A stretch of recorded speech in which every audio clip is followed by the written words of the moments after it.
to you by your Southern California Cadillac dealers. On an absolutely picture-perfect day at the Big A, Angels and A's closing out a 4-game series. Angels just one lone run in the 3 games so far, but that one good enough for a shutout victory yesterday afternoon, and today a chance for the split. And this man, Reid Detmers, drafted just over a year ago, 2020, 10th overall selection, the lefty, making his MLB debut, and we are pumped. Jose Mota joins us. Rich Waltz joins us. Gooby, a conversation with Detmers, and a chance for a series split. Something Joe Madden said, hey, after losing the first 2 being blanked, I'll take a series split, and a great chance to do that today with 2-time All-Star World Series champ Mark Gubiza. I'm Patrick O'Neill. Patrick, please tell Smiles I said goodbye. I will. As soon as I got home, my wife's like, where's Smiles? I can put the outfit back on. She said it's too late. But that was certainly fun yesterday. So for you, a similar kind of route age-wise when you made your MLB debut at 21. I mean, you went straight out of high school, of course, and Reid went to Louisville.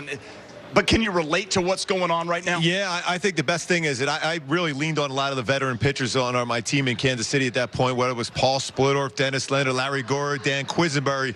I said, what do you have to do to be successful today? And the best advice I got was you just got to breathe. Just take that deep breath and relax, because you know everything is going to be crazy. The butterflies, you're going to try to throw the baseball about 150 miles an hour. Slow it down. Realize why you're here, because your stuff is good. And Detmer's stuff is a plus on 4 quality pitches. Just relax and go out there and trust your defense, and best of all, trust your catcher behind the plate. Only 1 AAA start, a dozen AA with the Rocket City Trash Pandas. Got to mention them because everybody's so pumped. His hometown is pumped. Louisville is pumped. And this guy's got, what, a 41% whiff percentage? Yeah, I mean, incredible. 60 innings pitched, 106 strikeouts. In AAA this year, went 6 innings, 9 strikeouts. So fastball is 95-96. Very good curveball, slider, and a very good plus changeup working right now, too. And he is 22 years old, just turned 22 about a month ago. Hometown of Nokomis, Illinois. They've got a watch party going on right there. He is the real deal. He's the complete makeup. He looks like an ace. And just talking with Perry Manassian, Matt Weiss before the game, we often say the word pitchability. He has that. He can get back into counts with his secondary pitches. He knows exactly what he wants to do. All 4 quadrants of the strike zone, he hits consistently, and he can slow the game down. I know we talk about that a lot as far as whether you're a hitter or a pitcher, but slowing the game down is so important, because when it gets real fast for you, you overthrow, and that's when you run into problems. He's sporting number 48. Torrey Hunter. That's right. He is the first pitcher out of that 2020 draft class to make his MLB debut. It's an exciting moment, and I know fans, I've seen it on Twitter. I have a lot of Angels fans that are texting me, so excited to sit in front of the TV or come here to the Big A and see a moment like this. Yeah, Patrick, for a pitcher coming out of college, it kind of reminds me when we first saw Jarrett Weaver coming out from Long Beach State, that kind of excitement where you're looking at a potential top-of-the-rotation guy. I mean, he's a left-hander with a power fastball, all the other secondary pitches, but he has that it factor going as far as knowing exactly what he wants to do on the mound, and he's been successful in a very, very difficult, college level. At ACC, it's great baseball, and he threw the ball very well there. So I'm excited to see where he goes and progresses from this point forward. So it is the first game of August after a 13 and 11 July, back-to-back winning months. Joe Madden, very successful in his career in August. So let's go out and get this split today with Detmers on the hill, because you've got another youngster pitching for the A's in his just 2nd Major League start in Daulton Jeffries. So for yesterday, though, that's pitching. And the Angels starting pitching has really been locked in. It's one of the best in all of baseball. When you're talking about getting consistent pitching, but you're getting deep in ball games, and you're having trust in Joe Madden, allowing them to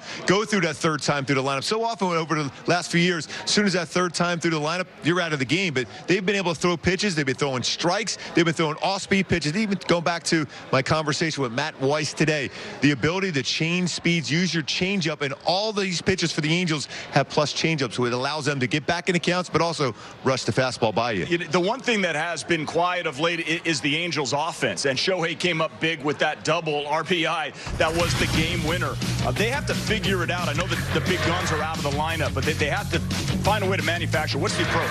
Manufacture, that's a great word, Patrick. You got to be successful, even situational hitting. Even if it means you make it out, as long as you're able to advance a runner, put him in position to get him to third base, and a fly ball will score, a ground ball will score him. You need to see that more consistently with the team, because the pitching staff has been great. The defense, for the most part, has been solid. But when you have pitchers working quickly, throwing strikes, you have an opportunity to win games because of the fact is you're going to be able to have a chance to score some runs. But you got to find a way to get them home, even if it means get them home with an out. In the history of 4-game series for the Angels at the Big A, 5 runs is the fewest they've ever scored in a 4-game series. And the other 4 on the road, I mean, once won, but it's historic, kind of levels right now. So yeah, I think it's going to turn around. Yeah, definitely. But all 3 of these games, the Angels could have won. They're close. They could have won. I mean, the pitchers did an excellent job at all 3 games. And if you miss those chances, you're going to go back and regret this. So that's why the offense, I mean, as much as we've always talked about the pitching and we talk about the bullpen a lot, how it needs to be going in consistency, but really you need the offense going back. Early in the season, they were the best in baseball with runners in scoring position. It's been a little bit different of late. You just got to go back and use that middle of the field approach. If you do that, you'll score runs. Well, the bullpen was able to come in, right, Gooby, and hold on for Berea. It was nail-biting time, but let's go to Rich Waltz right now, who's going to be calling the game with you today on Bally Sports. So, Rich, for Raisel Iglesias, and you heard me, I said to you at the trade deadline, I hope they don't move him, and I think that Raisel felt the same way. He couldn't sleep the night before, and this guy takes the ball, 4 outs, 5 outs, 6 outs. Joe Maddon's never really seen that before. Yeah, Jose Mota and you were both saying that same thing going into the trade deadline. I hope they don't deal him. And coming out of the trade deadline, he's still here. And certainly that was a big plus yesterday. Closer in baseball is such an interesting position because there are very few that are really cut out for it. Teams try to develop guys that they think can close, and oftentimes a guy who's a lights-out 7th or 8th inning guy turns into a closer. But a lot of times, too, you put a guy in this role, and it just doesn't work. So Iglesias is one of the guys that can do it. He's got the stuff. He's got the makeup. He's got the temperament. He's got the short memory, which is important as a closer as well. And you were talking about the runs and the pitching. The month of July, and as you see Iglesias from yesterday, the month of July, the Angels had a winning record in July, which is good, but they scored 2 fewer runs than they did in the month of June, which was their other month this year that was a winning record. So the starting pitching has gotten better. With Iglesias there, now the challenge for the Angels is to build the bridge, from Sandoval to Berea to Iglesias. And there's a couple guys down in that bullpen that are a work in progress. But I think a manager sleeps a little better at night knowing that if he does get to the 8th, he can call on his closer to get him multiple outs, whether it's 6 or 5 or 4, and still get the save. So having that as a weapon is a really good thing, and I think Joe Maddon would agree. Yeah, Rich, I think you got to give a lot of credit to Perry Manassi and Arnie Moreno for keeping Raisel Iglesias around. It sends a great message to the team that, hey, we still feel there's a chance to get to the postseason. Best chance to get to the postseason is having Iglesias closing out games. Yeah, and Gooby, too. I mean, this is an organization, the last 25 players they've acquired, whether it's the draft or the trades at the trade deadline, or pitchers, and there's a real emphasis, obviously, in developing pitchers. You look at this rotation right now, it's a young rotation and a young core. Sandoval, Berea, Ohtani. So that bodes well for the future. Part of that, when you do get a rotation like this, is building a bullpen and building a bridge to a guy like Iglesias. That's all the work in progress right now. Joe Maddon said a few days ago, we're riding with the guys we got. I think there's a couple guys that are starting to come on. He doesn't have to worry about Iglesias, though, that's for sure. By the way, Rich, your oats to Gooby's Hall was perfection. Right. Okay. It took me about an hour to get that stuff out of my eyebrows yesterday, but it was worth it. It sure was. I have to say this too, and Patrick, you were great. Now that you're my manager, I'm feeling good. Yeah. You guys were great. Jose, the king of soul, was terrific. But it really helps when the guys in the truck, Max Linewan, of course, our great producer, he was so into it. Everybody was into it, and I hope the fans enjoyed it. It sounded like they did. So yeah, without a doubt. Butchie, way to go. Thanks, Betty. Way to go. There's a Rich Waltz. He has the call as the Angels back to 500. Yes, gets back in to get above for the 19th time this season. So let's go get above 500. Reid Detmers. If you're just joining us, where you been? Reid Detmers making his MLB debut. Former teammate Brandon Marsh, Jose Mota on that, and Gooby's conversation with Detmers you don't want to miss. So stay right there. Mike Trout. People know he's one of the greatest players this game's ever seen. Meet Mike Trout. can run. He's watching MLB Network. He's one of the nicest people you're ever going to meet. Because that's what baseball fans do. And he's also got tremendous show hair with his hat off. Cliff, how do you know how much bling to wear before each game? What bling you wear during the game is a very important decision. You want to wear enough so you look good, but not too much where it slows you down on the base pass. Some diamonds are always nice, but on a sunny day, the reflection can get in your eye and make you miss a play. Thanks, Cliff. Very informative. The analyst of MLB Tonight, answering baseball's toughest questions. Only on MLB Network.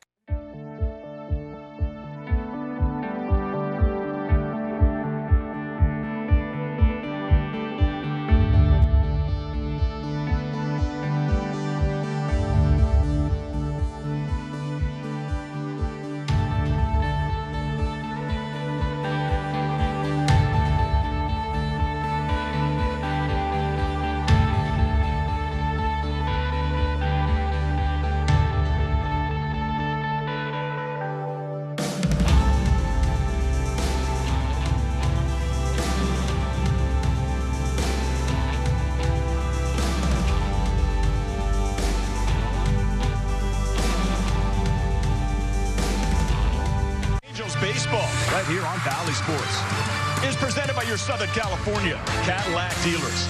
It's the Angels and the A's. It's a huge game for the Halos. You're looking at Daulton Jeffries, who will be making his second career MLB start. So there's only one career start between the two guys going today, and here's who he will be facing. Fletch, Ohtani, Upton, Stassi, Theis, Iglesias, Marsh, Jack Mayfield, and Adam Eaton. Now, speaking of one Brandon Marsh, Captain Caveman Gooby, you've referenced that quite a bit, and already There t-shirts. it is. Look at, he's a legend already. Captain Caveman! That's so good. That is so good. It's tremendous. Number 16, there he is. Just a ball of hair running down the third base line. So good, so good. Amazing. It really is. I don't know how he plays with all of that hair and beard. I had a lot of hair yesterday. I still don't know how he does it. Let's bring in Jose Mota right now for more on Brandon Marsh, Captain Caveman. Jose, how you doing today? Wonderful. Muy caliente down here, but it's all good. A little bit, yeah. You were the island, man. Let's go. Yeah, Mota Island. So take us a little bit deeper into Brandon Marsh and his development and where it stands right now. Well, consider the fact that this kid has played now, a handful of games in the big leagues, and the adjustments are always going to come as they see you more, as the scouting spreads, and also how you're reacting. So to me, the most important thing for him is the hands. It's all about his hands to be on time and to manage. So we're going to use our play sense to show you that little hitch and why he's being exploited upstairs. Downstairs, they're going to see it's going to work, but this is what pitchers are seeing. That's why repetition and execution at this level is what gets you and differentiates. So let's put him on the spotlight now. Here's from a lefty. Ball down to the zone when he chases. By the way, I give him a lot of credit. He does not chase a whole lot out of the zone down there or spread too much. He's gotten beaten a couple of pitches, sometimes a couple of bad calls, but you know what? That's part of being a rookie. Now, talking about the hands, when they're not on time, it's problematic and it's quite frustrating, as you can see here on his late reaction on those pitches from a lefty again. Going up the middle on a lower pitch, he can handle much better, especially against Cole Urban. He owns him. But look at this direction, level of why the hands work better that way. So when he's on time, much different story on how he can go out there and stay inside the ball, use the other part of the field. Again, no panic whatsoever. This is just observations on things that, like Jared Walsh, heck, Vladdy Guerrero Jr., who's slugging the baseball all over, how to make adjustments from the minors to the big leagues. But to Brandon Marsh, he's so smart. He loves the game. Great aptitude. He will learn that he got to go out there and be on time with those hands. Yeah, Jose, 5 walks already this year. So you mentioned he does have a great eye, but don't you think a lot of times with left-handed batters, they generally are going to be that lower third, swinging the bat well and make a good contact. Even Shohei Ohtani at times has a tough time with that fastball upstairs. Oh, upstairs, we know very well. It's the most problematic issue nowadays because remember, this pitch right here for years was not called a strike. Now, as a hitter, you're more aware of the fact that it's going to be called a strike, and you more have to swing at it, even if it's above the top third of the, of the strike zone. So overall, he's going to understand that also guys make mistakes in the big leagues. And even though sometimes they want to go out there and throw 80% of those fastballs up there, he's got to get him down in the zone, because eventually he'll learn with his eyes, with his timing, with his body, and where to really have the barrel to be able to get on top of some baseballs, as Shohei did. Because remember, Shohei for years just would not get on top of that fastball because his body was moving so much. Brandon Marsh going through something slightly right now, but he's learning and he's putting all the time that's needed to come out of this successfully. Jose, real quick, just want to jump in on his defense. Obviously with his speed plus defense, what are coaches talking to him about, maybe to kind of work on first step and so on? First step is important. It doesn't matter. You got to get into the game, as Bruce Hines likes to say. Get into the game. Watch the pitch come in. And then we see him put it all the time. And also, beyond that, we talk about footwork in the infield. There's a lot of footwork in the outfield that involves you putting your body in the right position, taking the right angles. Right angles begin with what? First step, but also how do you break back? How do you break to the sides? How do you break in? And also communication. Go out there as a rookie and let everybody know on a short pop-up, short center field, second base Fletcher, shortstop Iglesias. You have the greatest view coming in. Go out there and take control. He's done a very fine job at that as a rookie. Yeah, and he's got a good throwing arm too, Jose. He gets himself in a proper throwing position. You could explain that a little bit too, as far as getting that spot where you get that good throw in, because you get always in position to make that solid throw from the outfield. And remember, Gooby, he does have the injury. He had the injury to his arm earlier, so I don't think we've seen the best in his throwing arm. He's accurate, but I think overall he's trying to catch up still with his feet being at the right time and being in position. And also they're working on making sure that head stays down. So when that head stays down, then you can worry about your feet. But it's like one thing at a time. Let's just escalate to get to that point, because eventually that big arm will show. It's accurate. And what I like the most, he's not trying to be too sensational with his play, Scooby. He's making it easy. It's not about making the highlight reel. It's about making the play, because at the very least, win or lose games for you. Jose, appreciate it. Great job. Thanks very much. Got it. Thanks, Jose. Now, Brandon Marsh, the Angels' #1 prospect. The #2 prospect in the system, this man, Reid Detmers. Both those players here today to help the Angels earn a series split and inch closer to that second wild card. Gooby and Detmers next.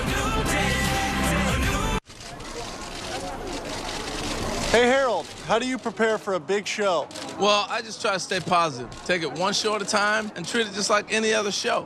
How do you feel about the other analysts you work with? It's a great group of guys. We're all on the same page. I'm just happy to be here. What's your prediction for the season? We'll see what happens. It all comes down to execution in the studio. The pro player answers. He's still got it. The analyst of MLB Tonight, answering baseball's toughest questions on MLB Network. Mike Trout. People know he's one of the greatest players this game's ever seen. Meet Mike Trout. Can run. He's watching MLB Network. He's one of the nicest people you're ever going to meet. Because that's what baseball fans do. And he's also got tremendous show hair with his hat off. Hey, Al, during tonight's show, what was that meatball you threw? Meatball? That was a hitting demonstration, and that's what I was supposed to do. Right. Next question. The analyst of MLB Tonight, answering baseball's toughest questions.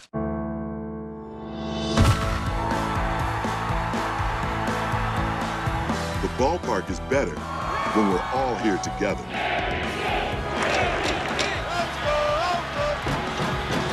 COVID-19 vaccines are safe and effective.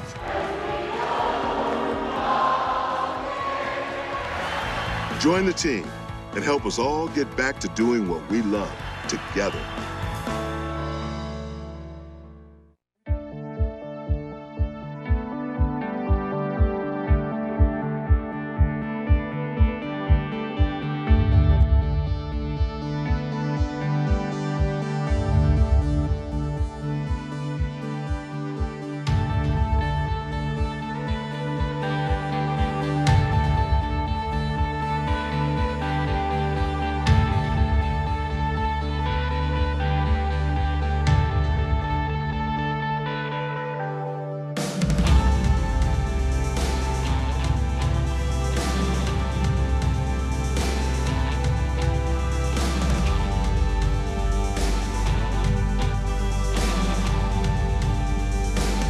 Baseball on Valley Sports, brought to you by your Southern California Cadillac dealers.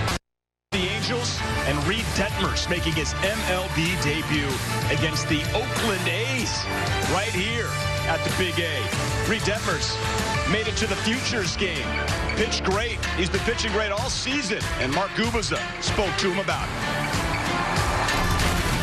All right, Reid. How was that for you in that Futures game, by the way? It's got to be a lot of pressure there. There's a lot of people looking in there. You're playing some of the best players in the game. How much fun did you have? Oh, I had a great time. Just hanging around the guys, getting to meet new guys, just picking their brains, just learning new things. It was a great time. I had a blast. And Denver was awesome. Getting to see that stadium, getting to experience everything. Yeah, it was a once-in-a-lifetime thing, and it was awesome. How did it feel with just going out there and go out and performing on that level like you were there? It was cool to see that. Yeah, I mean, I just kind of told myself, just do what you normally do. Don't try to do anything crazy. Just go out there and be yourself. I think that's what I did. I wasn't going out there to try to impress anybody or anything like that. I was going out there just to be who I am. If I gave up a home run, I gave up a home run. I just didn't want to walk anybody. I just want to throw strikes and get outs. Conducting an interview at the ballpark on game day can have its challenges. But after a quick adjustment, Reid found a place to finish the conversation. All right, Reid, we're a little adjusting on the fly here. You're in Birmingham. I'm sure Michael Jordan may be still thinking about hitting a home run there. So moving all around. Let's get back to that question I wanted to ask you. Last year, getting drafted and you going into the alternate camp where you're not facing other minor league players, you're facing basically your own teammates. How difficult was that, and did it help you at any point? I just had to adjust. It was difficult at times, but it helped me in the long run. I created another pitch. I created the slider there, which has become one of my best pitches. Going there, facing the same guys over and over, it definitely makes you think a little bit, makes you attack batters different ways, and just learn more about yourself, honestly. I learned so much about myself in those 3 months that I didn't even know I could learn. So it definitely helped me. I talked to a number of the Angel scouts, Perry Manassi, and the GM. He said, hey, all we want to see from Reid now is just get better feels for, all his pitches, throwing strikes, and just getting acclimated to professional baseball. And you feel like you're getting to that point? Yeah, of course. I mean, I started out the season kind of rough, just kind of get used to everything again, but I think I settled in pretty well, and I feel comfortable out there.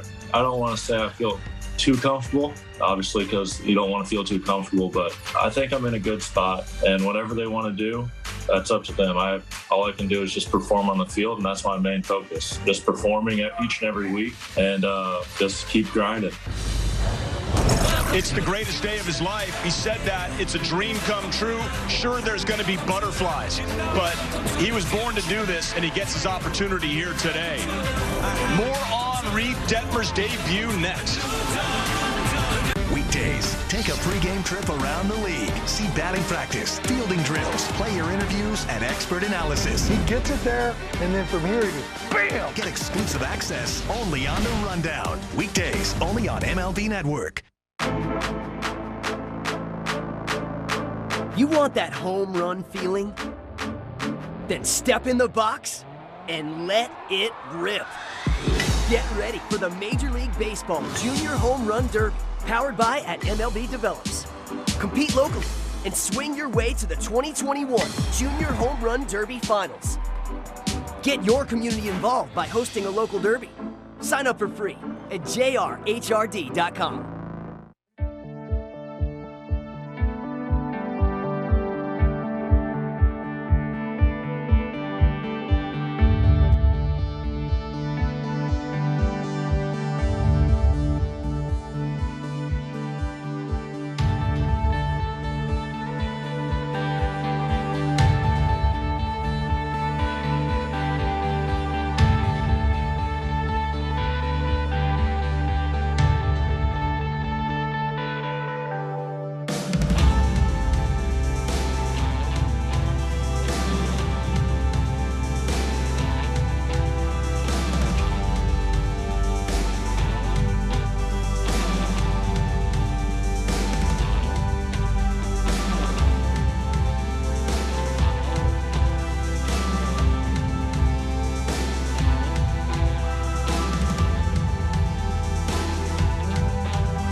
Check this out. All season long, the day after the Angels W, fans can redeem free medium fries with a $1 minimum perch at participating SoCal Mickey D's. Download and register on the McDonald's app. That was today. Gooby, I asked his motivation. He said simply, the fries. Okay, here we go. AL wildcard standings. Oakland, and let's be realistic, Angels are trying to track down the second wild card. That's it, plain and simple. Currently 6 back, a chance today with a W to cut that to 5. And Reid Detmers making his MLB debut here for your Angels. Dozen starts with the Rocket City Trash Pandas. Had 16 Ks in one game, 1 start in AAA. Here's who he will be facing. Canna, Marte, Olson, Lowry, Laureano, Gomes, Harrison Chapman, and Elvis Andrus. This is going to be a huge opportunity for the future for the Angels. Now, notable Angels MLB debuts. You remember this one? Mike Napoli versus Justin Verlander back in 2006. That's not too bad. How about the Weave? Jared Weaver. This was certainly anticipated. Oh, had the high cheese working right there. Went 7. That was certainly as exciting. Oh, and how about this one? Of course, Showtime Shohei Ohtani back in 2018, March 29th. A hit in his first MLB at-bat. Now, some news and notes want to pass along. There was some transactions made by the Angels today. Luis Rengifo was optioned. Kian Wong has joined the Angels, as well as James Hoyt. And also more on Shohei Ohtani. You know, he's dealing with that bruised thumb. A foul ball kind of clipped him in the dugout a few games ago. Joe Madden said today he's not going to make that start tomorrow. They want to hold him off either Thursday, it's looking like, versus the Rangers, or even Friday when the Angels face the Dodgers. I know, talking to Gooby, he thinks that might be a good opportunity since, you know, pitchers will hit in that game. Up next, it's Rich Waltz, Mark Kubaza, Jose Mota, and the debut of Reid Detmers.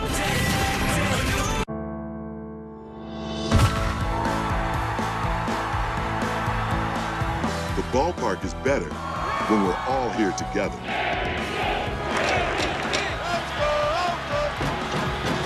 COVID-19 vaccines are safe and effective.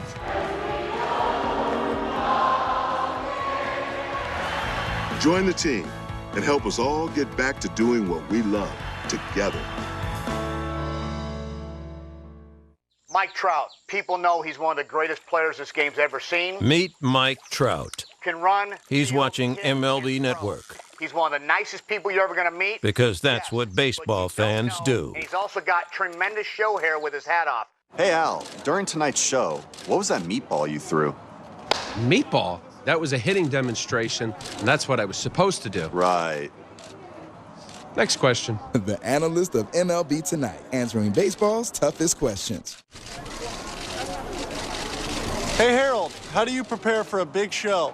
Well, I just try to stay positive. Take it one show at a time and treat it just like any other show. How do you feel about the other analysts you work with? It's a great group of guys. We're all on the same page. I'm just happy to be here. What's your prediction for the season? We'll see what happens. It all comes down to execution in the studio. The pro player answers. He's still got it. The analyst of MLB Tonight, answering baseball's toughest questions on MLB Network.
LA, Valley Sports West, the heart of the fan. For years, the Angels have been searching for good young pitching. Today, their best young pitcher walks through the door and out to the mound for the very first time. Reid Detmers, first round draft pick last year, 10th overall, the first of that 2020 draft class to get to the big leagues as a pitcher. He's on the mound and he's starting against the Oakland A's today.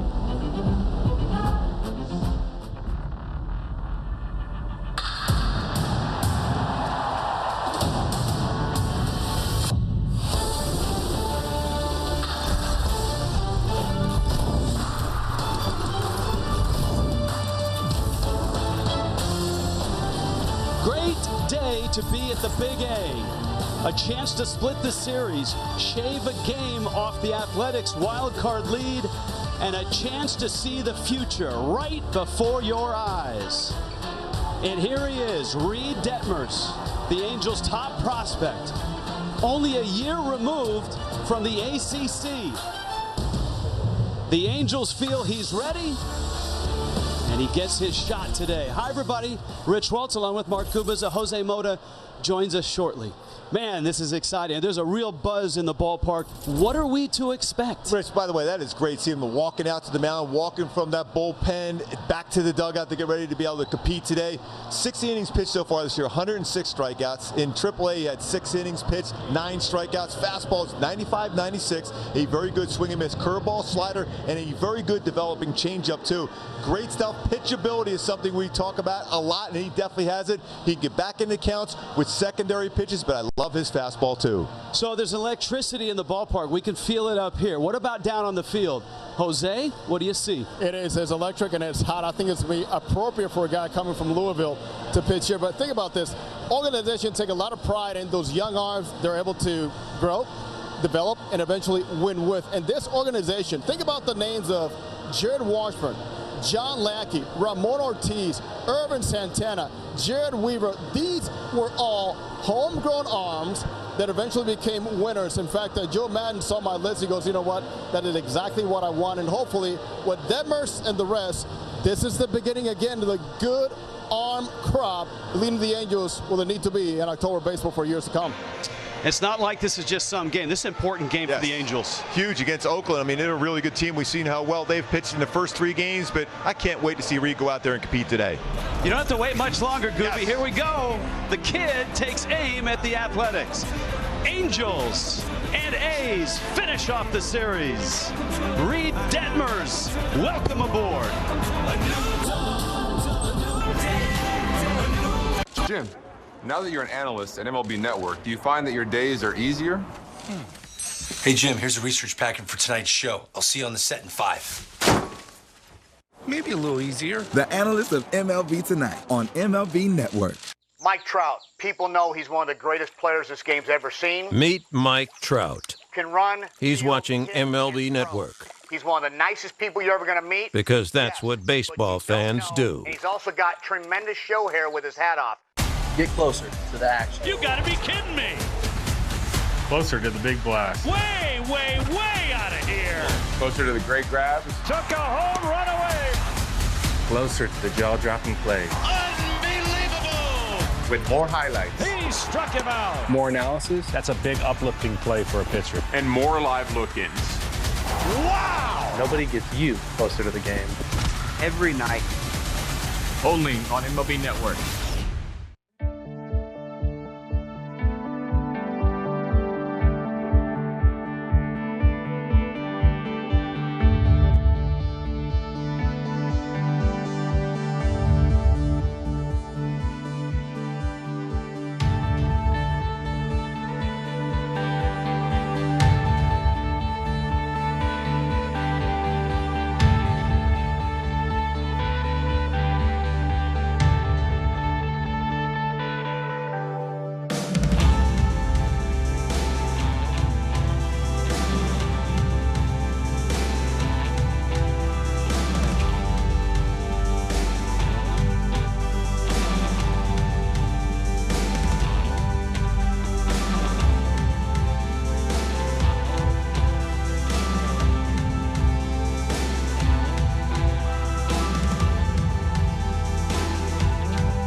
to watch a major league debut.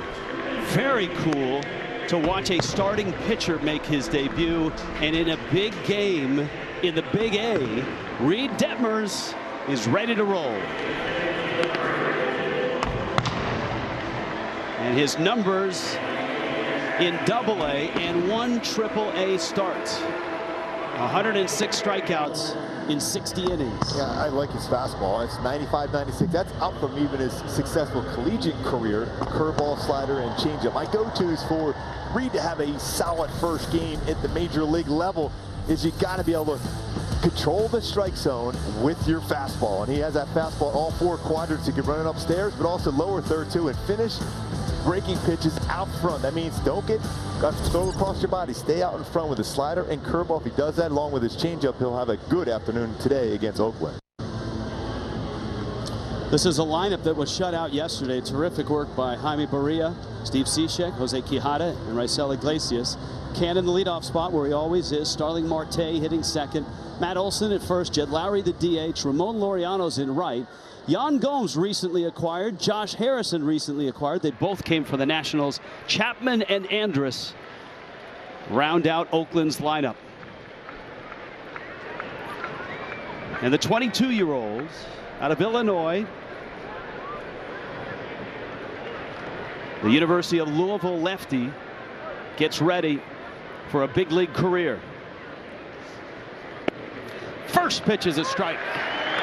You love to see that, especially when you know the game is just so speeding up on you now. As a pitcher took that good deep breath and right in the lower part of the strike zone with the first pitch. Impressive at 92. Talking to Matt Wise and Joe Madden about this youngster, they don't think he'll be in awe or flustered at all in making this debut.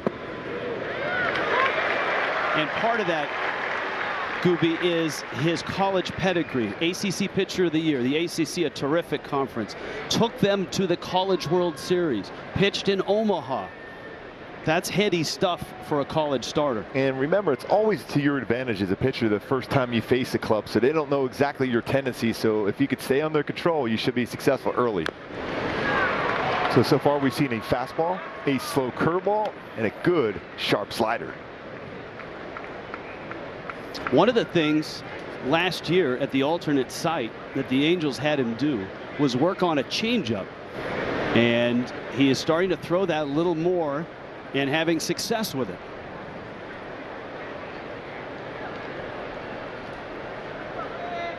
.6'2", 210.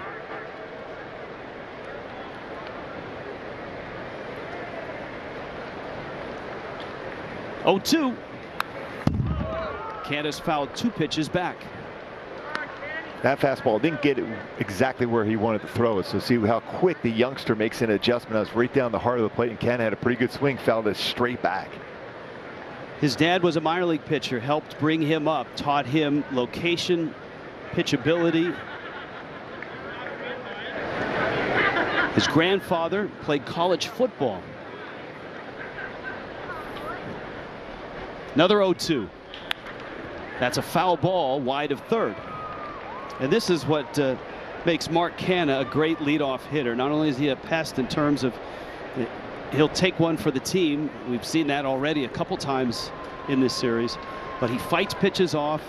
He doesn't really expand the zone. He's a tough out. I was going to say that the pest, your first guy you face in the major leagues, and you're throwing some good pitches and he's fouling them off. But you know what? You have great stuff. You finish them off, get that first out in the show. Another 0-2 and another foul ball. The curveball is a really good one. Fangraphs is a great website to look at pitch type and pitch effectiveness.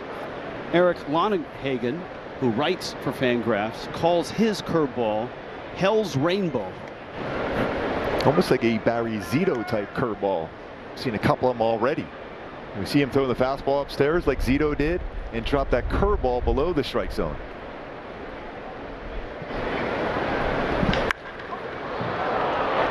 Out to center. One down.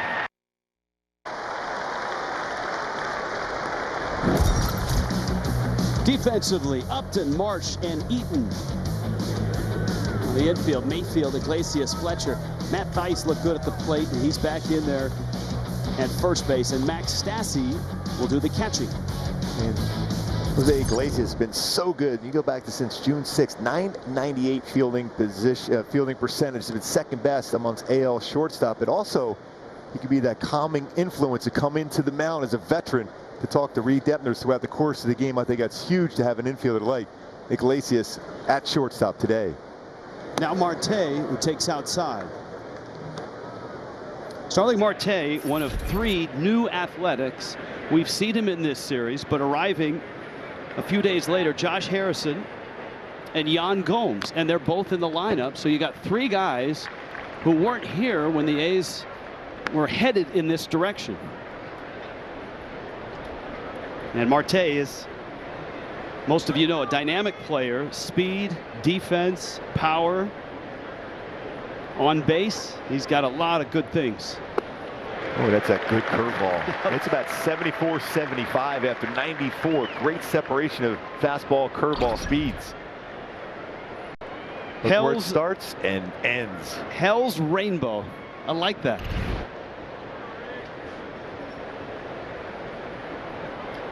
And Marte fouls it off. 11 pitches thrown so far for Detmers, 10 strikes. He joins a rotation that is coming off a really good month, and especially some of the younger pitchers in that rotation.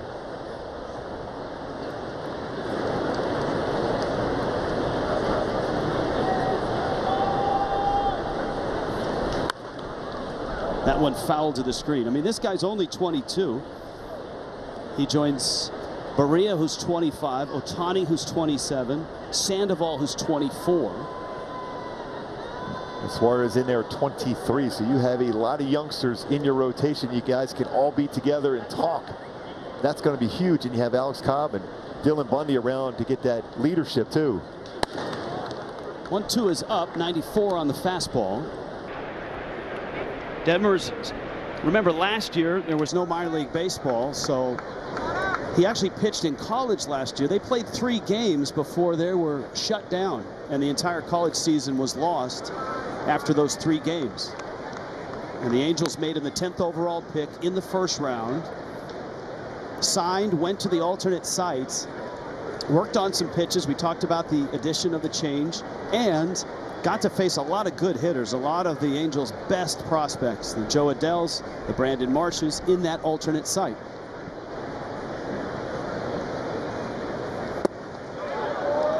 That missed. And Marte walks.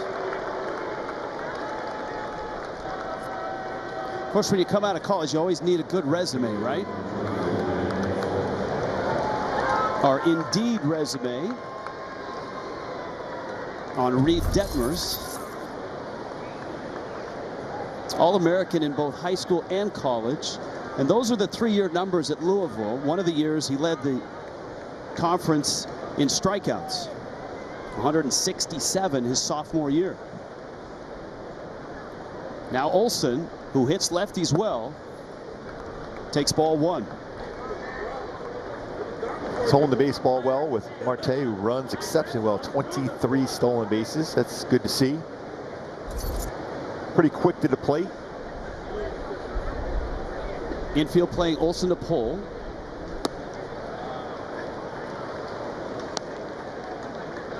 And it's 2-0.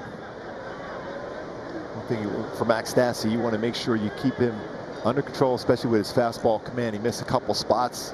First 2 batters with it, good velocity, but stay back a little bit longer, keep that front shoulder in. Much better. There are no secrets between these 2 teams. They've played each other so many times this year already, and this is game 4 of a 4-game series. But it's rather unique that neither team has seen either starting pitcher. Yeah, usually when we go through notes, I'm looking at any at-bats against either one of them. None. 0. Pickoff, Marte running, and the throw from Theis hits Marte. He'll get the bag. That'll go as a stolen base. Well, the kid was right there. I mean, Detmers read the move, of Marte. Got it to first in time. And it's under control and a quick throw, and Marte, that's a smart thing, to keep going as hard as you can towards second base and making it a difficult target to throw for a right-handed throwing first baseman. Hits him right in the numbers and in the helmet area.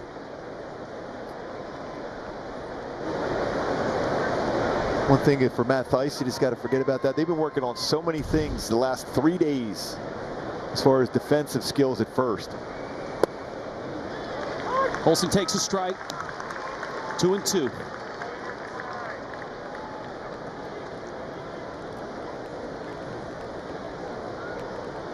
One for 10 in this series. He's doubled. Of course, a 1-0 Angels win yesterday after Oakland won 2 shutouts on Thursday and Friday.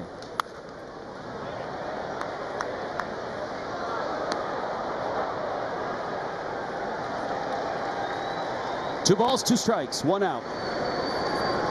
Crowd still coming in on this Sunday. The Major League debut of Reid Detmers. And you think maybe he's going to take a shot with his slider here now. And back upstairs with a fastball. Still a little bit of feel for his fastball. That's one of those pitches too, when you have the adrenaline going, your debut, you're going to probably overthrow your fastball. You're almost better off throwing your secondary pitches because you know you have to slow yourself down to be successful with that. But a fastball, you're thinking, I'm going to throw it by him, and that's why you get a little bit wild with it. Big jump. Marte's running, and a swing and a miss. Olsen strikes out. Marte has a couple of stolen bases. He's at third. And here comes Lowry. With your first major league strikeout against an all-star. Hey, Matt Olsen. That'll be something you'll remember the rest of your life. Your first major league strikeout. Family is here in number.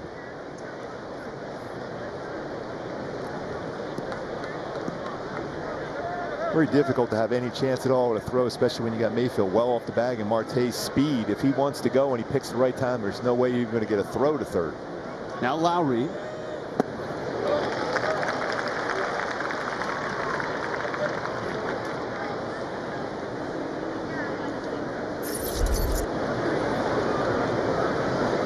Angels open play 6 games behind Oakland. Oakland has the second wild card, so this is a big swing game.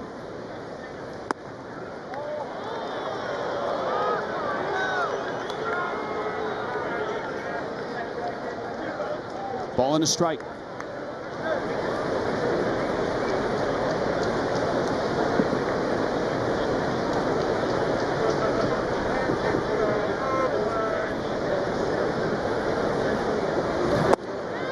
Nice. Good sharp break. 1-2. That's a good break to that. One's at the old 11-5, not 12-6 straight down, but 11-5 type break at 75. Marte at third. 1-2. And it's out of play. Well, it's a great combination. He runs that fastball upstairs and starts this breaking ball the same plane as curveball. And that's one thing that he said his father taught him growing up. It wasn't all about velocity. It was location and being in the right spot.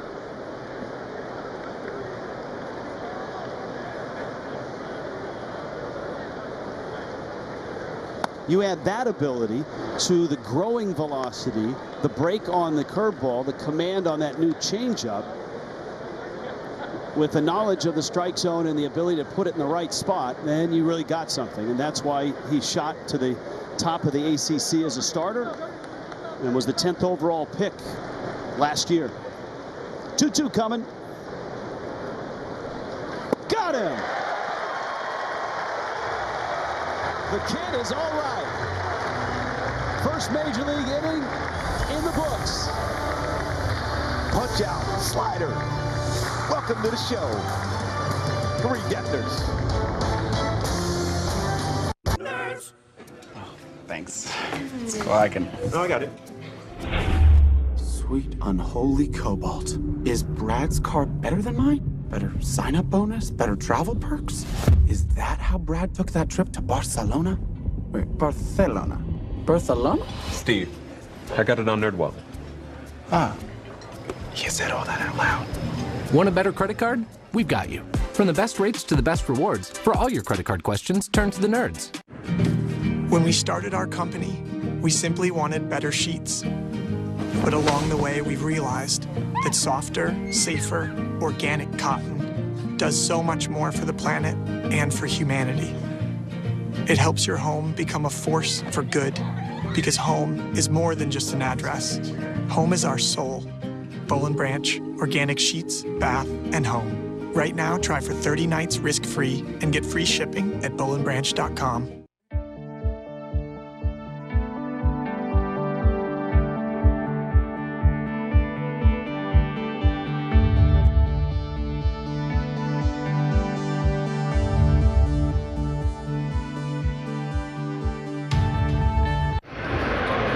Angels will come to the plate in this orderly fashion. David Fletcher, Shohei Ohtani, Justin Upton, Max Stassi is in the cleanup spot. Matt Thaiss, Jose Iglesias, Brandon Marsh, Jack Mayfield, and Adam Eaton.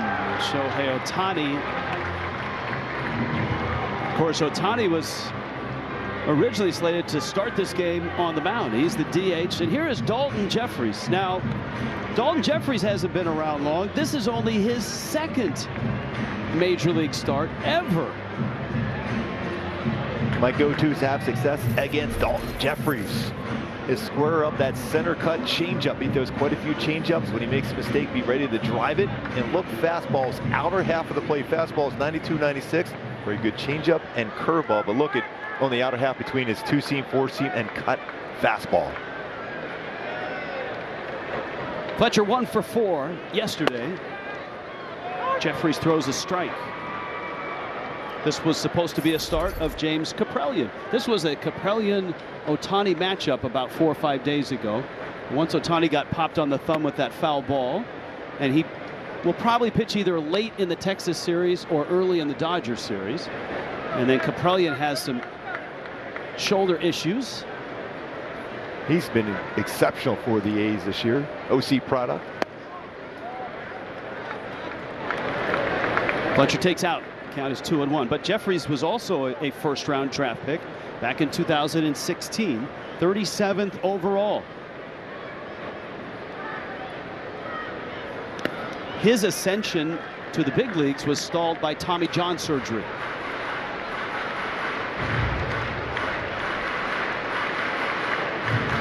Fletch being patient at the plate. This is about the most pitches I've seen against Fletch in a long time. He's been aggressive first and second pitch. I don't remember too many 3-ball counts in the last 3 weeks. And he walks.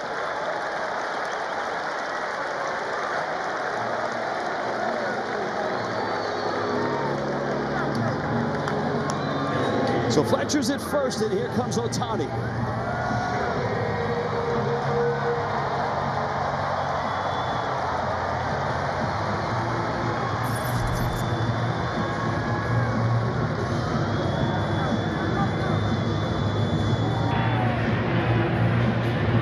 One for 4 yesterday, but it was a big one. It was an RBI double and the only run of the game. And the Angels made that 1-0 lead hold up.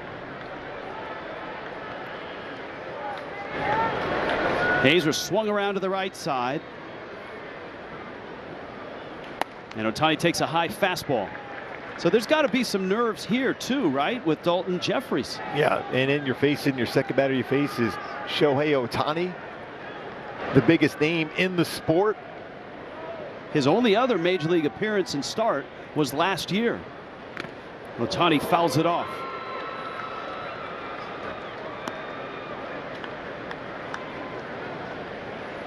Since his first name is Daulton, I'm always thinking of Roadhouse. Never underestimate your opponent. Expect the unexpected. I thought you were going to go Dutch on me. The former Philly. Yeah. One of the all-time greats. Miss him dearly. A leader. Big gap in right center, and that's where Ohtani went for his double yesterday. Drives that one to left left center. Canna and Marte. It's Canna approaching, and he makes the catch. Here comes Justin Upton, and here comes Gooby's Hyundai key to the game. My key today are going Aerosmith back in the saddle again after that great thrilling victory yesterday. A 1-0 game, right back at it today. The youngster Reid Detmers on the mound trying to score some runs and have the pitching staff do their thing again today. Upton had yesterday off, but his bat really perked up on Friday night. His last 2 at-bats, a single and a double. And that's great to see, because since coming off the injured list, Justin just hasn't been able to find that groove. And he was in a great groove in the month of June.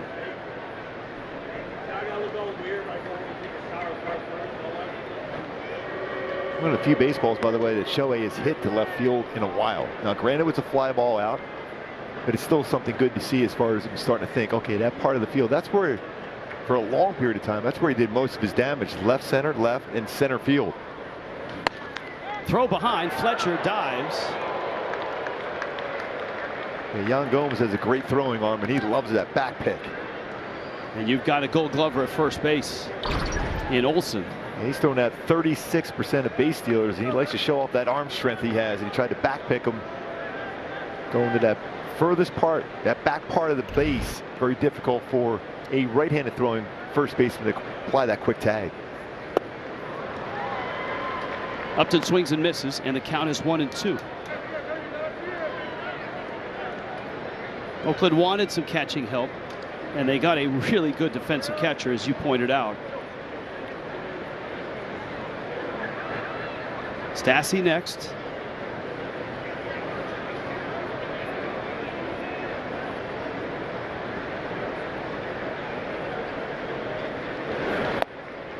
Oakland's AAA is in Las Vegas, and Jeffries was 3-1 with a 5.19 ERA there.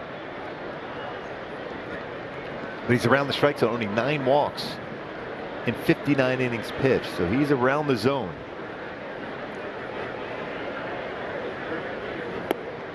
And he blows that one by up to 94 to get a strikeout. 2 outs, and here comes Stassi. He throws a lot of fastballs.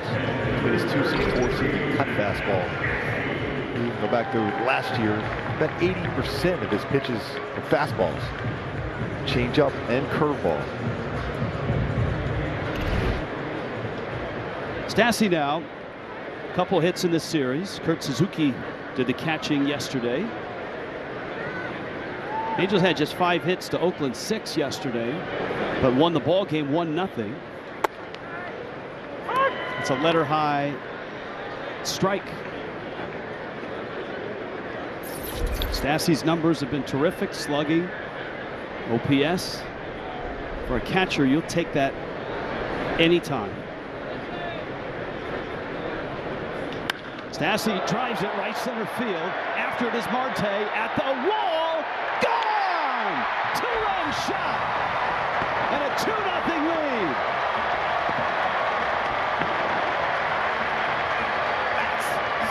Stassi entertaining this, going the other way, right center. That is his power swing.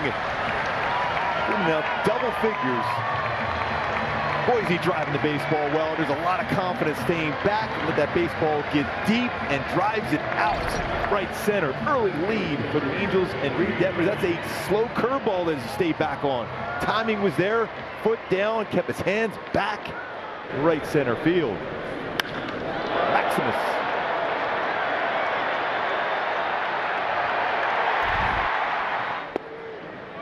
Here is Theis now. 2-0 Angels. Stassi now with 10. He has had just a really nice run the last 3 weeks. Theis takes inside. He barreled up a line drive single in yesterday's ball game. Also walked. Daulton Jeffries has given up a couple here in the first.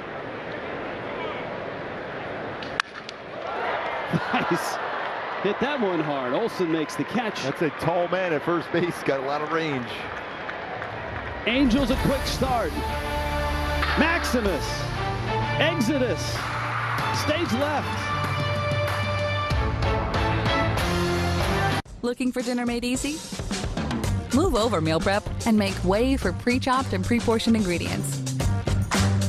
Hit the road hard to follow recipes and say hello to easy breezy meals.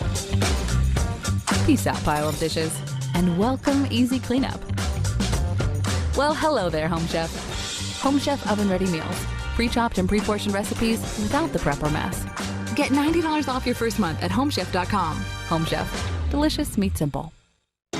This is my first time trying on glasses at home. I went to Warby Parker's website and I picked 5 frames that I really liked. These are really cute. Ooh.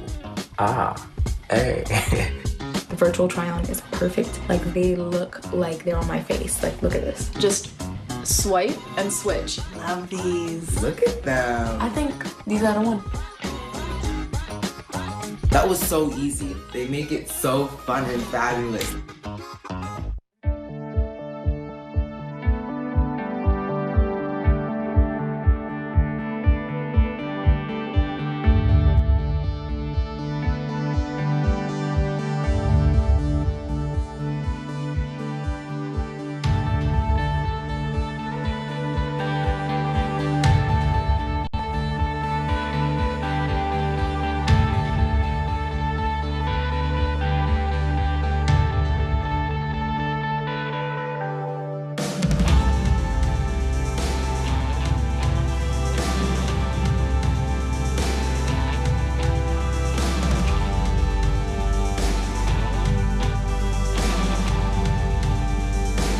Facing Canna, Marte, Olson, and Lowry first inning. 28 pitches, 19 were striked. Right away we saw guys that aptitude, but look at the numbers in the minors. Only 60 innings, but look at the strikeouts, 106. The whip, Gooby, 1.10 in 13 starts. In college, 20 and 6, 30 starts, 41 games, and a great feel for pitching overall. And I'll tell you a quote from one of the scouts after this pitch goes by here. And here's what I got, Rich. Listen to this from a scouting source. On days with average stuff, he brought above average execution. What does that tell you? Yeah, you know what? That tells me his dad and his college coaches, his high school coaches, all did a great job with him. And Jose is just, that's one of the things when we talked to Matt Wise today, just talked about what's inside of him, not just the stuff on paper. And he mentioned how he can get back into counts with all his pitches. He gets right back into a count 2-0 with a fastball lower part of the strike zone. If they make contact, more likely it's on the ground.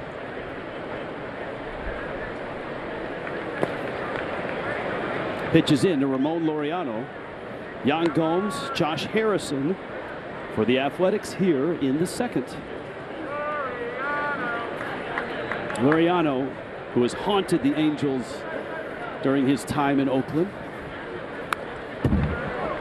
And that included the 2-run double that he had in Game 1. The A's beat the Angels the first 2 games of this series. Shut them out 4-0 and 2-0.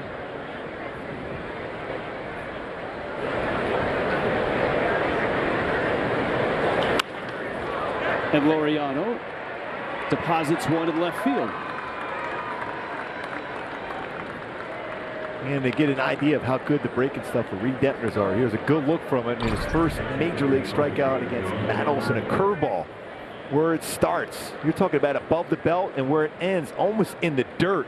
11-5 break. And then you look at his slider. It's a little tighter pitch where it's going to be less of a break, a little harder, and then still downward action in there, getting a hitter well out in front. Jed Lowry. So 2 types of breaking balls. 2 of them get a lot of swing and misses with. And that slider was one of the pitches he refined last year at the alternate site. He worked on almost a knuckle slider, getting a little more spike and a little more bite to it. And that's, I guess, you know what, for some guys, and you know, we talked to Perry Manasseh the other day. We talked to Matt Wise today. They both said that alternate site time for him was really a benefit. And whether it was the pitches he added or refined, he came out of that, went right to Double-A, and just dominated. I mean, you're going to face some really good prospects.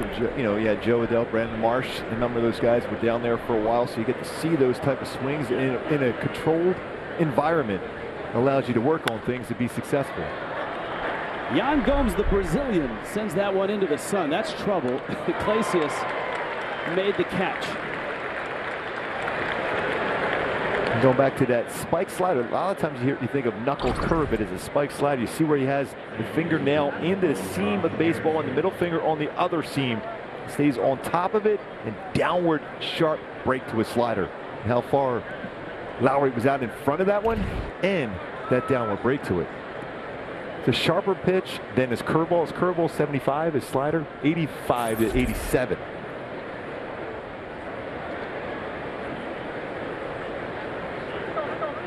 Josh Harrison now. Josh Harrison has always brought versatility and energy wherever he's been, and he was with the Pirates for a long time. Clint Hurdle just loved him because he could plug and play Harrison in the outfield, at second, at third. He was hitting .294 with the Nationals, his second year with Washington. And his on-base percentage, .366. And a player over the years, the Angels were always inquiring about picking him up because of his versatility.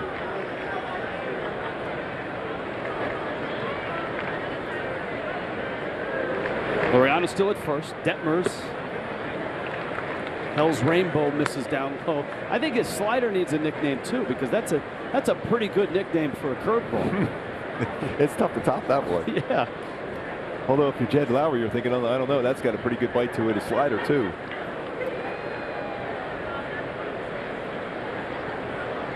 Two-one. Hit hard to right field. Eaton's there, and he makes the catch. That ball really carried.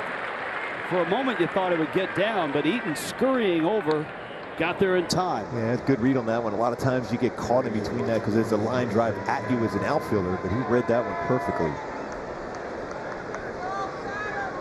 Now Chapman, who finds himself in the 8th spot today, has homered in this series. Laureano still at first base. Detmer had Marte picked off back in the first when he was racing for second. So it looks like he can control the running game, at least from first glance,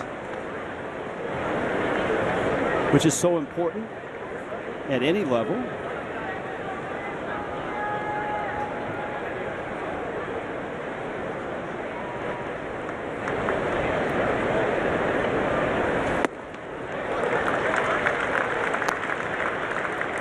Fastball for a strike. If you follow college baseball, you know that in the ACC or the SEC, there are some very tough venues to go in on a Friday and play a weekend series. Yeah, it gets pretty loud. It gets loud and it gets wild. And so a young pitcher who goes the college route sometimes has pitched in environments that, say, a high school kid who's come from low A to high A to double A may not have experienced in terms of viciousness or intensity as a visiting pitcher. And for many college pitchers, that helps them when they get to this level. Fastball's up. See if we can finish off Chapman here with a quick little pitch here. Keep it down, get it on the ground. A lot of pitches already for Reid. This will be his 44th pitch.